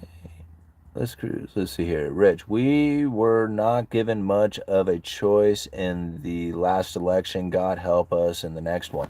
Nah, they can do whatever they want. They're not going to do anything that's going to benefit me or make my life any better because they simply can't do that. They just don't. Not and really, you know, when you think about what it is that these elected officials really have to do in order to maintain an economy, it's focused on the top 20% of the people anyway. You're not going to matter. If you're in the bottom 80%, if you have a working class job, you just simply aren't important enough for them. So don't think that you are. Don't try to assume that you are. You know, if you are believing that, then you would also have to believe that, you know, 80% of the people can do more than 30% of the consumption out there, which they can't. Only the top 20% of the people are doing the consumption of this economy. And since that's the case, they're the only ones they're going to focus in on. You're not important enough. Not to the politicians. That's why I'm saying own your own economy. They're not going to do anything for your economy. They're going to do everything for the top 20%, because that's the people who are important. They're the ones who do 70% of the consumption. They're the ones that provide the economy. The economy is a consumer debt-based economy. That's it.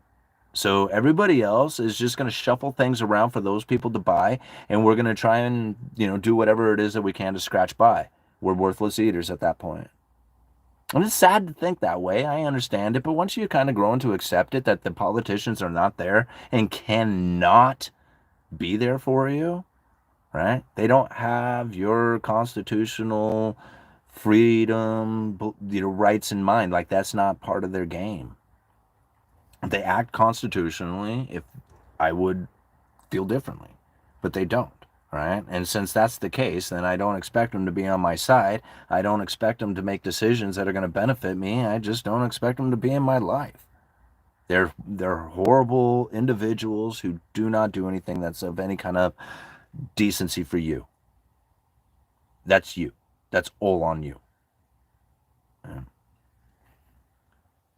And I know a lot of people are like, man, that's a horrible way of looking at it. Don't make them be important to me. They're not important to me. Don't make them be important to me. They're important to you. And because they're important to you, you want me to have importance for them. No, thank you. Right? I have importance on monetary policy that I think people should understand, but I can only deliver it to the people who truly want to hear it. All right? And if people want to hear it, I'm going to keep trying to deliver it and show it to them how it is that I see this monetary policy.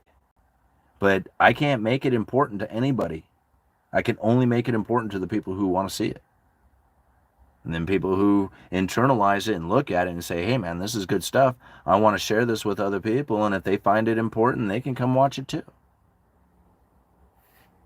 But for me to say, everybody's going to have to do this in order for, my life to be right. I mean, no. Whether another person looks at this stuff ever again, doesn't really change much about, well, maybe it'll change something because about the YouTube channel, but it doesn't really change anything about my understanding of what's happening. All right.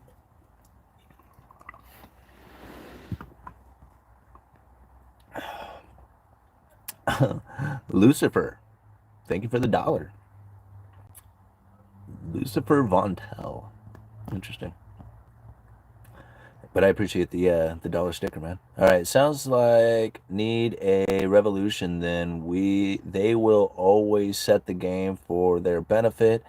They try when they will just change the game to always benefit them and take what you earn.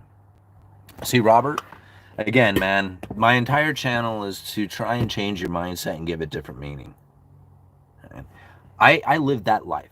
What Robert feels right there, that is exactly the way I felt, believed, truly understood to be how it was that this world existed. That was exactly it, just like that. Right? And so when I think about how it is that the New World Order was taking me out, how it was that was keeping me enslaved, how it was that was keeping me from benefiting, how it was it was just holding me down. It was exactly that mindset that I was carrying. All right?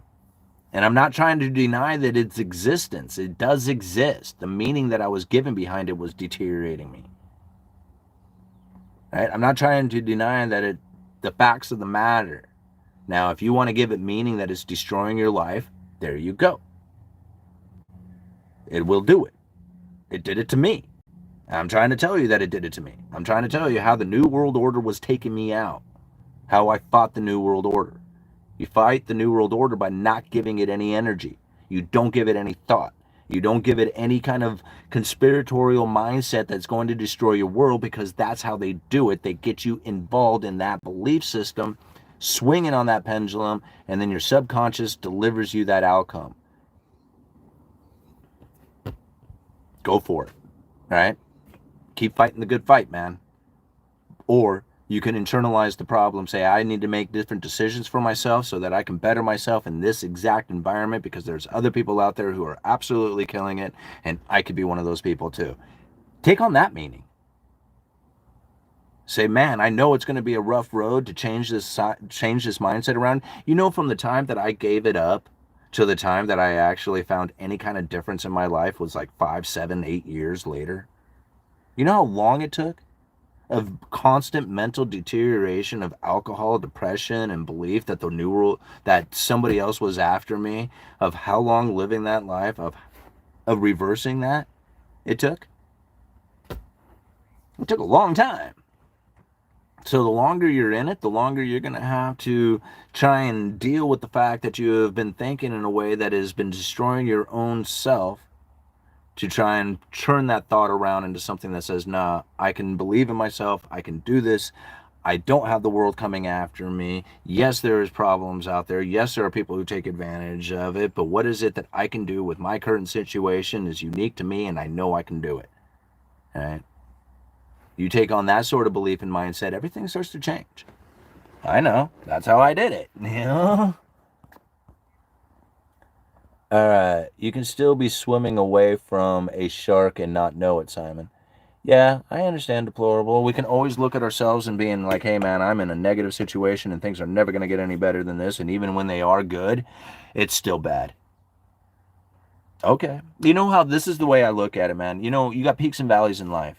Always. Like there's sometimes I feel like I'm on top of the world. I got a lot of money coming in. I got these opportunities that were showing up. I got all these people acting nice to me and all the other stuff. Like, man, it is just king of the world, right?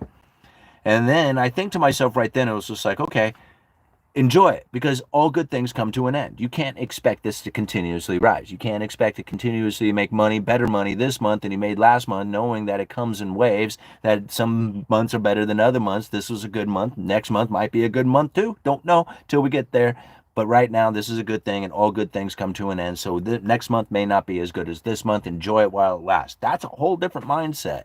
Then somebody says, oh God, I was doing so good last month and now this month it sucks. I don't know what I'm going to do. How do I change this? What do I do? This is so important that I reverse this course. And it's just like, you ever think that maybe not all months are going to be good months and some months are not always going to be bad months? And in fact, embrace the bad months, saying, okay, let's get through this, because once this is done, we're back into the good months again.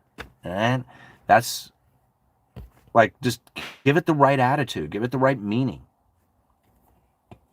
That's the only thing you have control over. You do realize that, right? Like, there is no control over anything ever. Never. Control is 100% an illusion. It does not exist. Not in any form, anytime, anywhere does control exist. Right? A great example of it, you've been driving this car for 5 years, never had a problem with it, starts every single time, operates the way you expect it to, handles, does, accelerates, everything exactly the same way that it's always done, never had any other issues with it, not one single time, cruising down the roads 55 miles an hour, total control over the car, blows a tire, now you're out of control, spinning. You never had control to begin with, not once in that 5 years. At any given time, something could have happened that you lost control over that vehicle. You had the illusion of it the entire time. Right? And understand that that control is just simply an illusion and doesn't exist. The only thing you can control is the meaning that you give to anything. That is 100% in your control. You can give it any meaning you want. And most people give it negative meaning, give it a meaning of, somebody else's fault or something of that nature. And that's the reason why they feel the way they do and why it is that they have the problems that they do. It's because they gave it meaning that says they caused me to have problems. All right. It's all a con game to get someone to give you something. Need to buddy up to the loan officer at the bank. If you know how to fix a carburetor, that's the hardest part. Maybe we phrase that nicer. We hustle and grind and positive abundance mindset. Yeah, I mean, I don't know. Like, I remember hearing somebody say something of the nature, it's like, nobody should own more than 2 homes or 3 homes, or a home shouldn't exist if it's not being lived in, or like all these other things. Like they put up all these rules. And I think to myself, the people who say this don't have it in their life. They want to make a rule that says somebody else can't have what it is that they want. If they make a rule that says somebody else can't have it, then most likely you're not going to be able to acquire it. Right? It's the fact that they have it, have the ability to have it, which gives you the ability to also be in a position to have it. You choose not to have it. You choose to blame somebody else who has it and say it's their fault for having it. Like, this is where the problem really starts to lie. I don't put blame out there like that. I can't find anything out there in this world that can possibly change that's going to give me a better position in my life except for me. Like, I mean, I don't know how obvious of a decision that it can possibly be out there to say it doesn't matter who I vote for. It really only matters how I deal with my daily decisions on what it is that I'm doing. All right, keep hitting that like button, everybody. We got 418 people watching with 275 likes. We're an hour and a half into this. We can give it, another 15 minutes if you want, 10 minutes. Let's see, 418, 207. Let's get it up to like 325 in the next 10 minutes. 300, we get 50 people out there to go and hit that like button, and we'll stick around for a little bit longer. Otherwise, we'll call it quits at the 45-minute mark, or the hour and 45-minute mark. All right, the way to handle unexpected breakdown you can't control is having a meaningful in case shit fund. That's all the control you need. Oh, I guess, yeah. I mean, I don't know. I think understanding how it is that you ended up in the position that you were in is going to give you the best opportunity for making the best decisions to get either out of what you're in or to continue on doing what you're doing. Like, some people may not want to, change what it is that they got going on. They want their position to continue on, and there's no change that they want in their life. That's pretty cool. Like, to be able to say that, like, I really want my life to continue on exactly like this. How many people actually say that? Yeah. I mean, I do. I don't want it to be any differently than what I have going on right now. And the things that I could ever possibly think of that would be like something I would want different would be some sort of weird pleasurable experience. And I guess weird is kind of a weird way to say that. Like, something that doesn't benefit, like, the future or my outcomes or anything else like that. It's just like, something that doesn't benefit my life. Like, that's the only thing that I could ever possibly would want that would be different in my world. Other than that, like, I got everything going on that I want to do. People say, like, I want jet airplanes and I want to fly all over the world, and I want to have fancy cars and fancy friends and fancy dinners and fancy all this other stuff. And I'm like, yeah, okay, that doesn't sound great to me at all. That's not what I want. I wanted to be able to take care of my family. That was it. And I don't think that's too much to ask. I don't think it was really that hard to achieve once I kind of figured it out. Once you figure it out, once you figure out the money, it's not that hard. It's hard to make like a lot of it and do like, have all these fancy crap and stuff going on in your world. That kind of gets hardened, but it's really more complicated than it is hard. Right? I think that's the difference inside of it. It's not hard to acquire it. It's complicated, which makes it frustrating and difficult. Everything has to be maintained and kept up and managed and stuff like that. And that's a lot. It's a lot to deal with. And some people might live in that. They really enjoy the stress and the the complications and the power and all that other, like, they really thrive in that sort of environment. And that's what they find to be like a golden experience. Wow, cool, man. I mean, other people, they just want to like garden They just want to grow things and understand, what it is that they need to do to make a better environment for themselves in their area.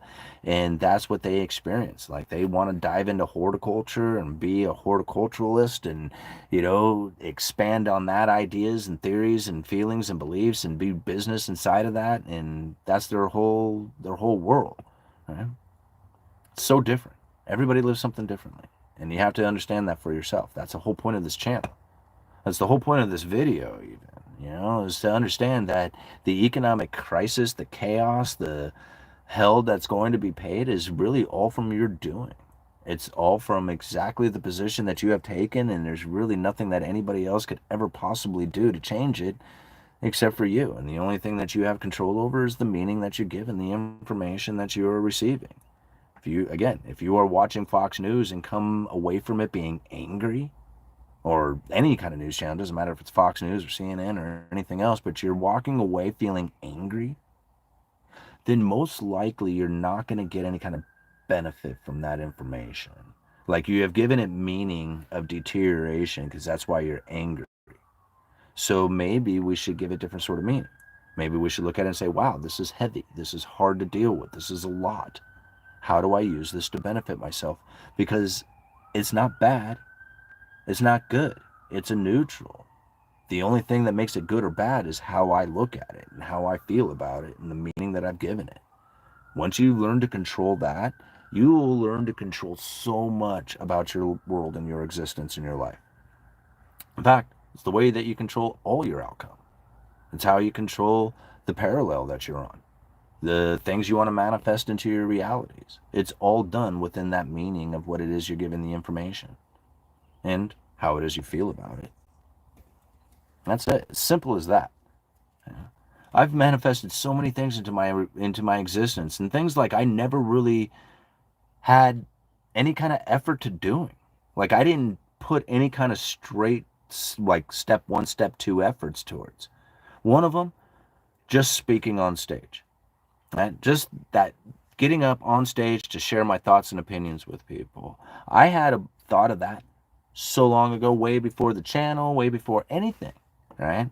I like to be in the entertainment kind of thing, right? I've done acting in theater, not a lot, but I've done some. I loved it. I've done, weekend calling of bingo every single weekend for 20 years. Entertaining and being out there and like trying to grasp somebody's attention and take them away from their thoughts or whatever it is that they have, to get them to laugh or just, to smile, or, just to get them away from whatever it is that they're experiencing. To me, that is like one of the coolest things that I can offer.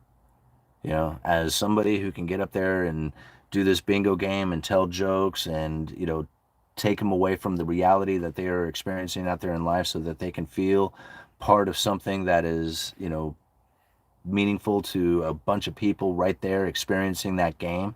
Like, to be able to do that, it's an amazing experience, and I absolutely love it. So I don't know where I was going with all that. Train of thought derailed. Anyway. All right. Excellent video. Well, thank you. What's the opinion on America Party? What about the AP coin? American Party? Here, there's only one party. There's only one political party out there. One. It's called the Coffee Party. Not a lot of people know about it, right? It came out, I don't know, maybe about 5 years after the whole Tea Party thing. When people were saying taxed enough already, right? The Tea Party, remember them people? Very short-lived, came out during the Obama administration, the Tea Party, right? Taxed enough already. But then there was another one called the Coffee Party. Nobody really ever heard of this one. It's because I invented it, right? It's called cut off federal fundings for everything and everyone, right? Cut off federal fundings for everything and everyone. Coffee Party, right? That's the only party. Outside of that, they're all useless. They're all going to use their political power to sway energy into whatever it is that makes them more profitable or gets them more votes. And it's always going to always be about the top 20% of the people, because they're the ones who are important to this economy, which is a consumer debt-based economy. So coffee it up, right? Only one party, and if you're not a billionaire, you're not in it. Coffee party, aka iced Americano party. Iced Americano. Yeah, ice the Americano party with coffee party. Yeah, that's it, man. Cut off federal fundings for everything and everyone, and then we'll see what goes from there. Nobody wants to. Oh no! Oh no! No! No! No! No! Man, we can't do that. Well, it's just like, okay, well, if you don't want to cut off federal fundings for everything and everyone, then you are obviously wanting a central banking system, which is completely unconstitutional, and therefore, I could care less. I could care less at this point, because if you want to continue on with the operations with the political parties that are out there, they are using the central banking system, which is absolutely unconstitutional, and therefore I have no respect for them.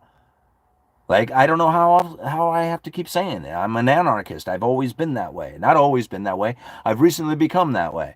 You know, but I don't have any faith in our government. None. Zero. Like, I do not believe that they have any interest on supporting anything of any kind of people out there, unless you have a bunch of money and can be part of the economy, which is the consumer debt-based economy. That's it. That's the only people they care about. They don't care about whether or not you can do a good job. And that's sad. They don't care about your rights. They don't care about freedoms. They don't care about anything like that. All they care about is making sure that the top 20% continue to function, so that this economy, this debt-based, consumer-based economy, can continue to function. That's what I see happening with the government. That's why I don't care. Like, they don't care about me. Why should I care about them? They were like, oh, you should care. It was like they have zero interest in caring about me.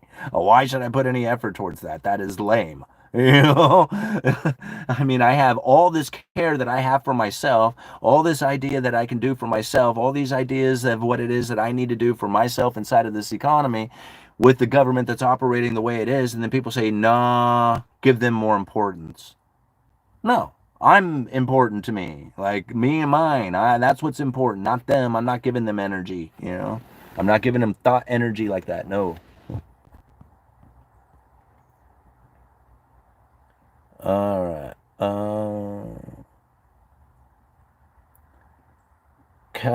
Castrol high mileage in the green bottle is superior burn off protection. Good to know. All right. How do you deal with planning for your own financial future when those around your friends, family have financial goals that aren't aligned with your own? General advice, Simon. Well, if I mean, the thing is like, you can't live somebody else's life. I mean, if they're not in line with your goals, like, okay, I guess maybe if it's, say your wife is a spender and you're a saver and you got this kind of thing going on, this is going to be very difficult. Okay. And here's the problem that I end up finding with a lot of relationships with people who really, really do care about each other and love each other. And it ends up not working out, and it's very strange why. And it's usually because one of the two has started to grow in a way that is different, right? Like, when you were both together, getting together initially, you might have been on the same plane, same wavelength, right? You're both broke or whatever, and you're trying to struggle and get away, get on with life or whatever is happening, right? I don't know. But you're both in kind of like the same mindset, doing something similar together, right? But then, like, maybe become somewhat successful. You have some money coming in.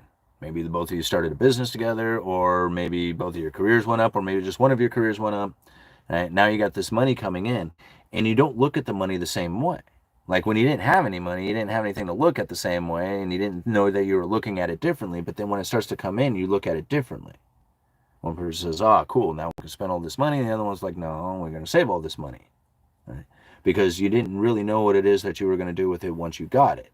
So now that you have come into this position, this life change, and people are feeling differently about what it is that you have acquired, now you've kind of somewhat grown apart, right? Where before you were together with this, like, we don't have anything together. Now we have something, but we don't think about it together the same way. And you see how this difference happens? This is why a lot of people end up splitting over money, is because they literally just didn't have the same feelings about it once they have acquired it. And like, you know, they end up, fighting over it, or just having, just a difference in lifestyle or agreements on it. And this can happen with a lot of things. I mean, even just in relationship in general. So, people who may have been, in a, maybe grew up somewhat traumatized as child for whatever reason. Maybe they had a divorce in the family and they felt abandoned and lonely. They meet somebody who feels abandoned and lonely, and together their abandoned and lonely trauma kind of is some kind of relationship that they have actually built off of, is like, hey, we got each other since we were abandoned, as children, or somewhat just, had distant parents or something. We end up feeling together by this relationship. Well, it ends up becoming like this dependent relationship. Well, one of them grows out of that, over, works through their trauma issues and goes to therapy, figures it all out throughout their life. And they're like, okay, wow, okay, I've accepted this as a human, that I, had these issues that I was growing up with or whatever, and I've moved on beyond that. Well, the partner didn't do that. And they still have the issues.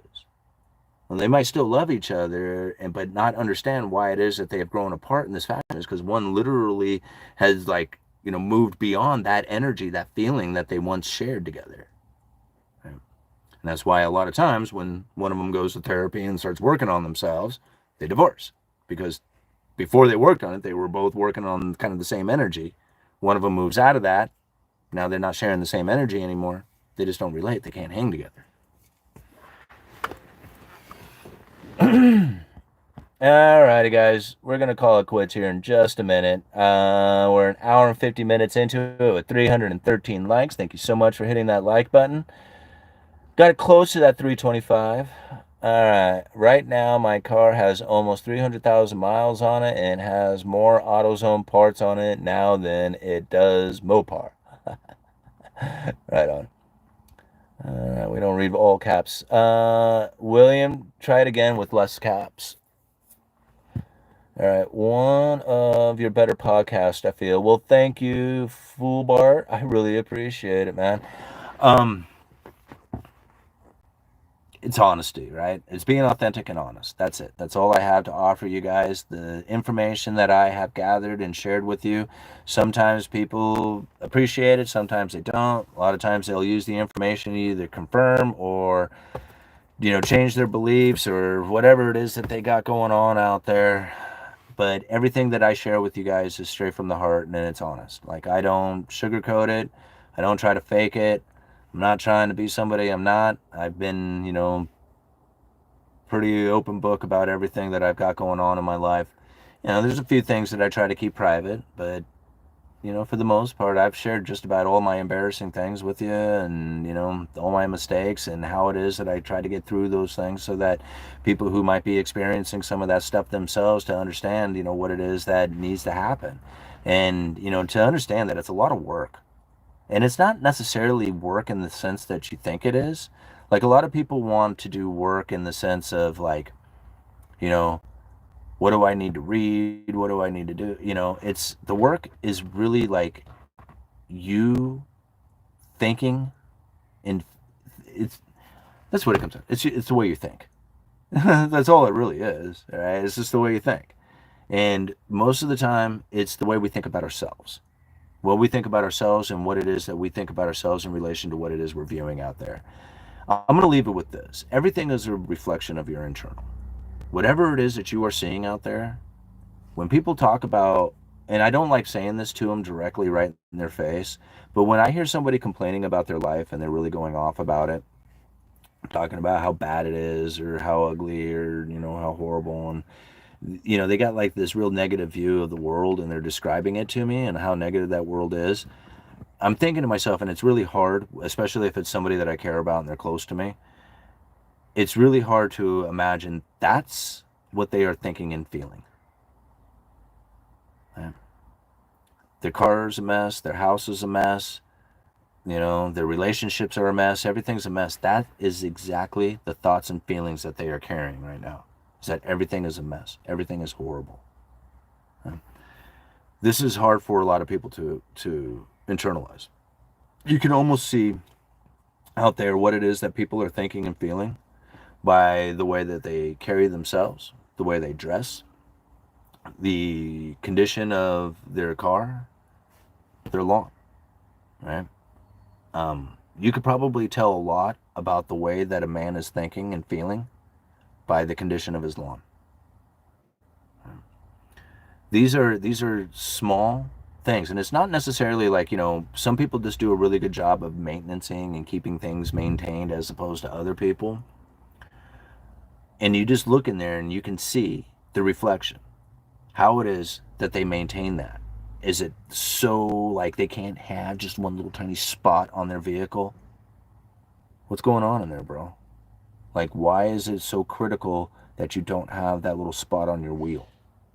Right? There's something going on in there that's deeper. It's a deeper concern that's happening, right? Spots happen. Spots happen on cars, wheels. You don't have to get so crazy over it that the moment that you get out of your car, you have to go and wash your car down and make sure that there's no spots on it, because walking away from it with a spot on it would mean the end of your world. That's there's something going on there. That's not rational behavior.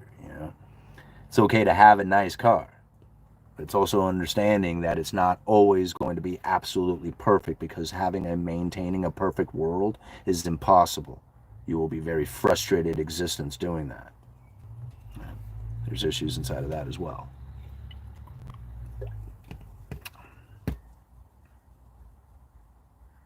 Are we done, guys? You want to keep going? I think we're done. We're an hour and 55 minutes into it, 363 likes, or 363 people watching with 328 likes. Thank you so much for hitting that like button. Thank you all for the comments. The comments are really what does it for this channel. Without you, the viewers, commenting, hitting that like button, sharing the video, that's really good for the algorithm. The algorithm loves it when you share the videos.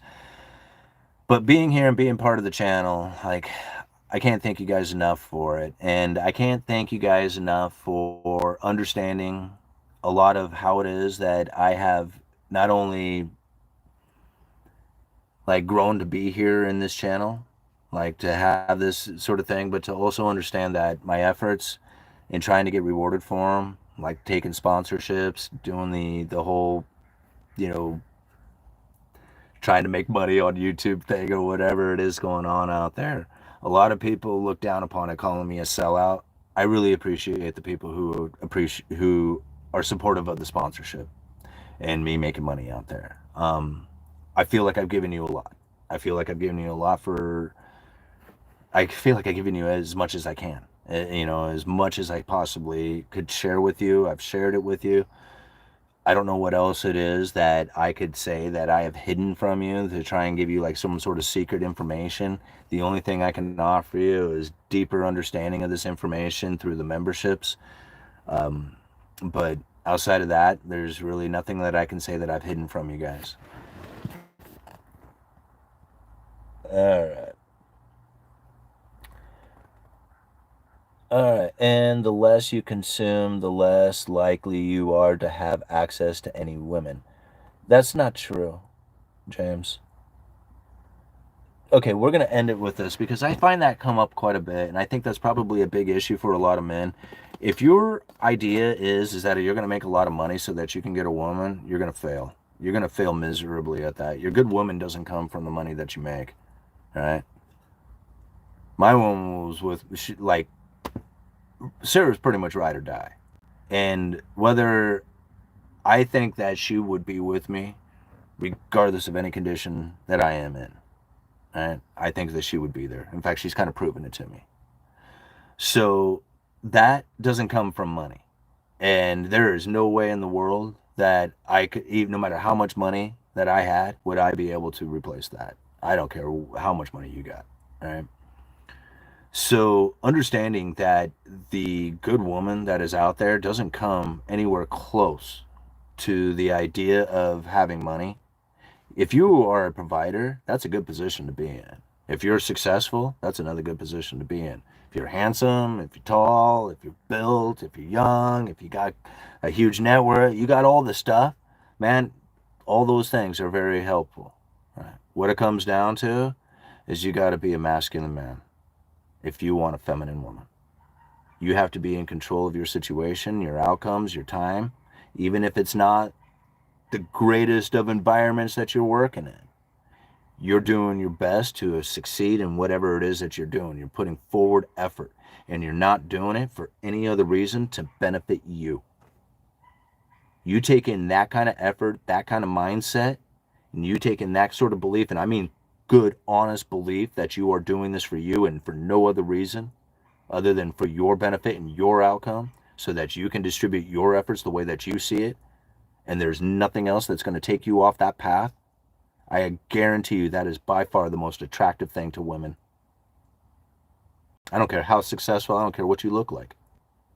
You're on that path, and you're definitely internalize that for yourself and not for any other reason. That is by far the most attractive thing to women, to know that they have somebody in their life who is putting forth effort that is going to be successful in this world, and that's their belief. Not her belief, your belief. Right? I've seen it too many times. Being funny, being charismatic, being all the other stuff, all those things, hey man, it can be attractive. You can get noticed, right? It might even get you some attention for a short amount of time. But to get that real deep, meaningful connection, you have to be the star of the show, which means that you have to be putting out the effort of success for what it is that you want in your life, nobody else's. All right? You do that, I guarantee you will be the person that is attractive to the women that you want. But anybody who's like, I got to go to the gym, I got to get a fancy car, I got to get a bunch of money, I got to have all the status, I got to have all these things, I got to be taller, I got to be better looking, I got to be all that other stuff, you will fail. That's going to fail. You might get some things sometimes, right? But you're going to fail at having any kind of real decent relationship in your life, one that's meaningful and long lasting. Because in order to have that, you got to be a masculine man. You got to be strong. You got to be committed to your outcome. And she will be happy to join in. Fact. She won't. That's what she's wanting. That's like, not like, oh, that's appealing. No. That is like beyond appealing. That is exactly what she is looking for. All right. If you want to date bimbos, floozies, and 6-7, you're going to need a lot of money. You don't, Nathan. Like, that's what's got me, It's just like, I've known so many dudes out there who really, like, one of the biggest players that I ever knew was like this kind of scuzzy bum looking greasy. Like, it blew me away. He would always have the women's because he was so funny and carefree and like into whatever party mode. Like, he carried the right vibration, man, right? He carried the right vibe that attract women, and he had lots of girlfriends, and he never had any money, and he stank like whiskey all the time. It was just like, but he carried himself the right way, and that was the difference inside of it. He didn't have any kind of meaningful relationships, but he had, he got girls' attention, that's for sure. All right. Okay, yep, you gotta have your own life purpose. She will find you. Absolutely, TM. Absolutely. Like, it'll be by far the most attractive thing to a woman is to find that a man that is destined on his goals, set on his ways, unwavering, right? Can't be pushed or pulled to one side or the other, no matter what happens to him, no matter what kind of relationship. Like, she comes into his life and he starts changing his behavior around, she'll ditch. Boop, she'll ditch. Right? She'll be gone. She gets into your life and you maintain that life no matter what she throws at you, tries to yank you around, tries to pull you off your game, does all that other stuff, and you stay forward on that path, whether she sticks with you or not, and you're still, forward going. That's what she'll find attractive. The moment that you waver, she'll bail.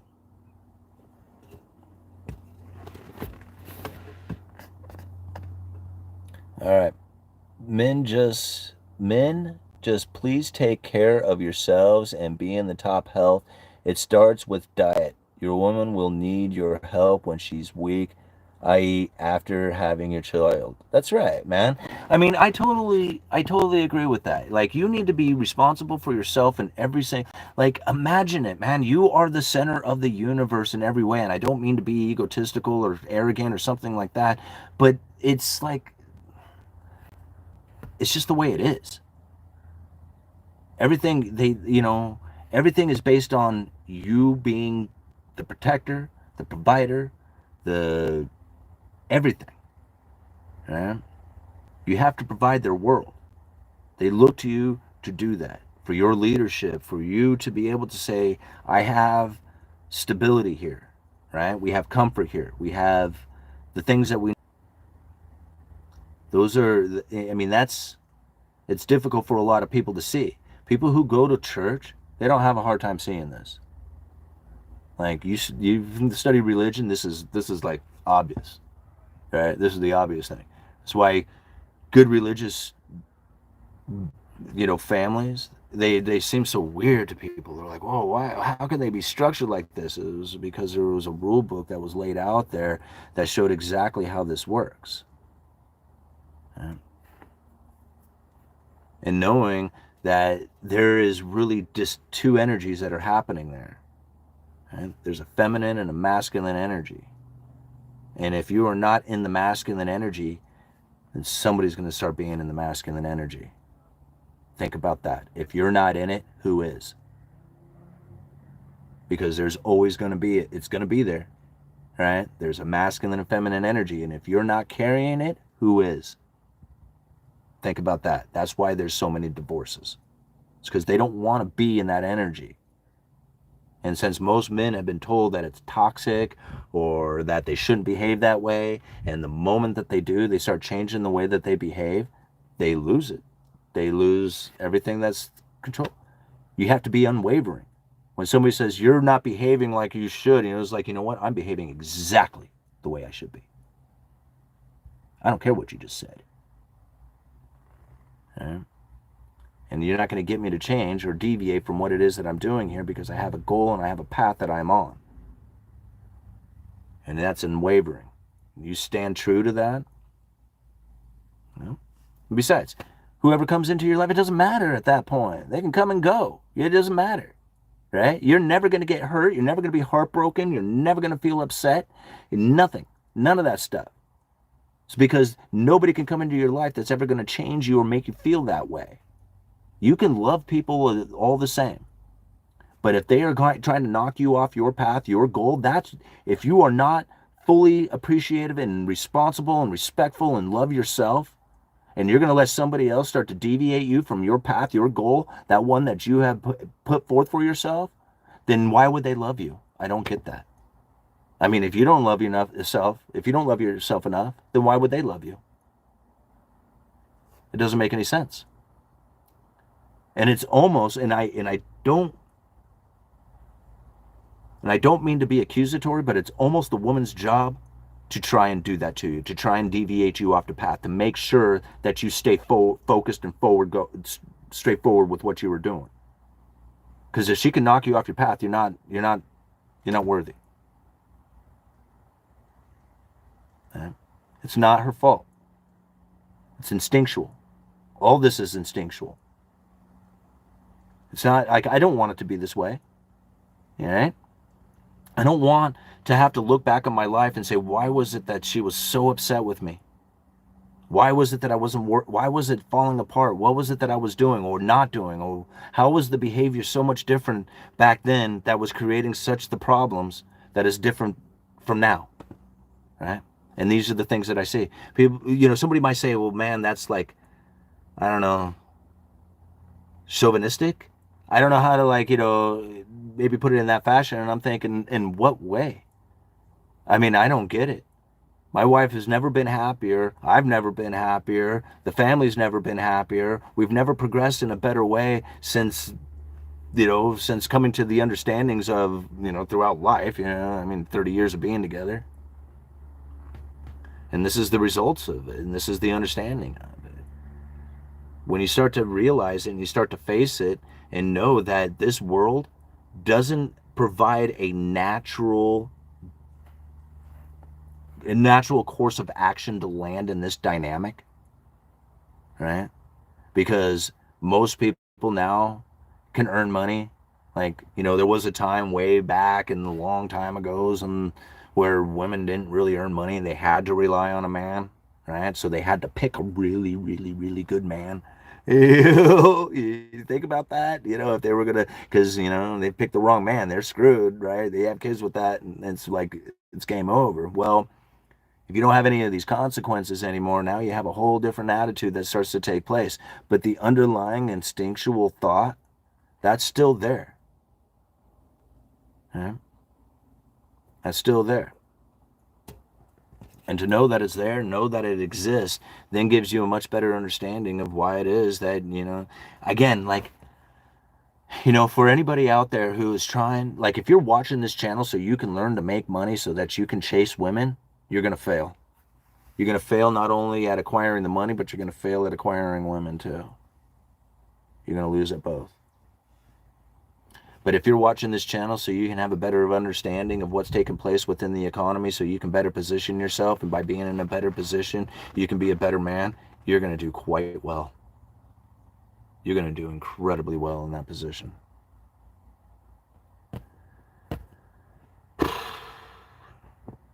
All right, guys, I'm going to call it quits. Thank you very much for being here. We are 2 hours, 10 minutes into this Uneducated Economist. You guys let me know.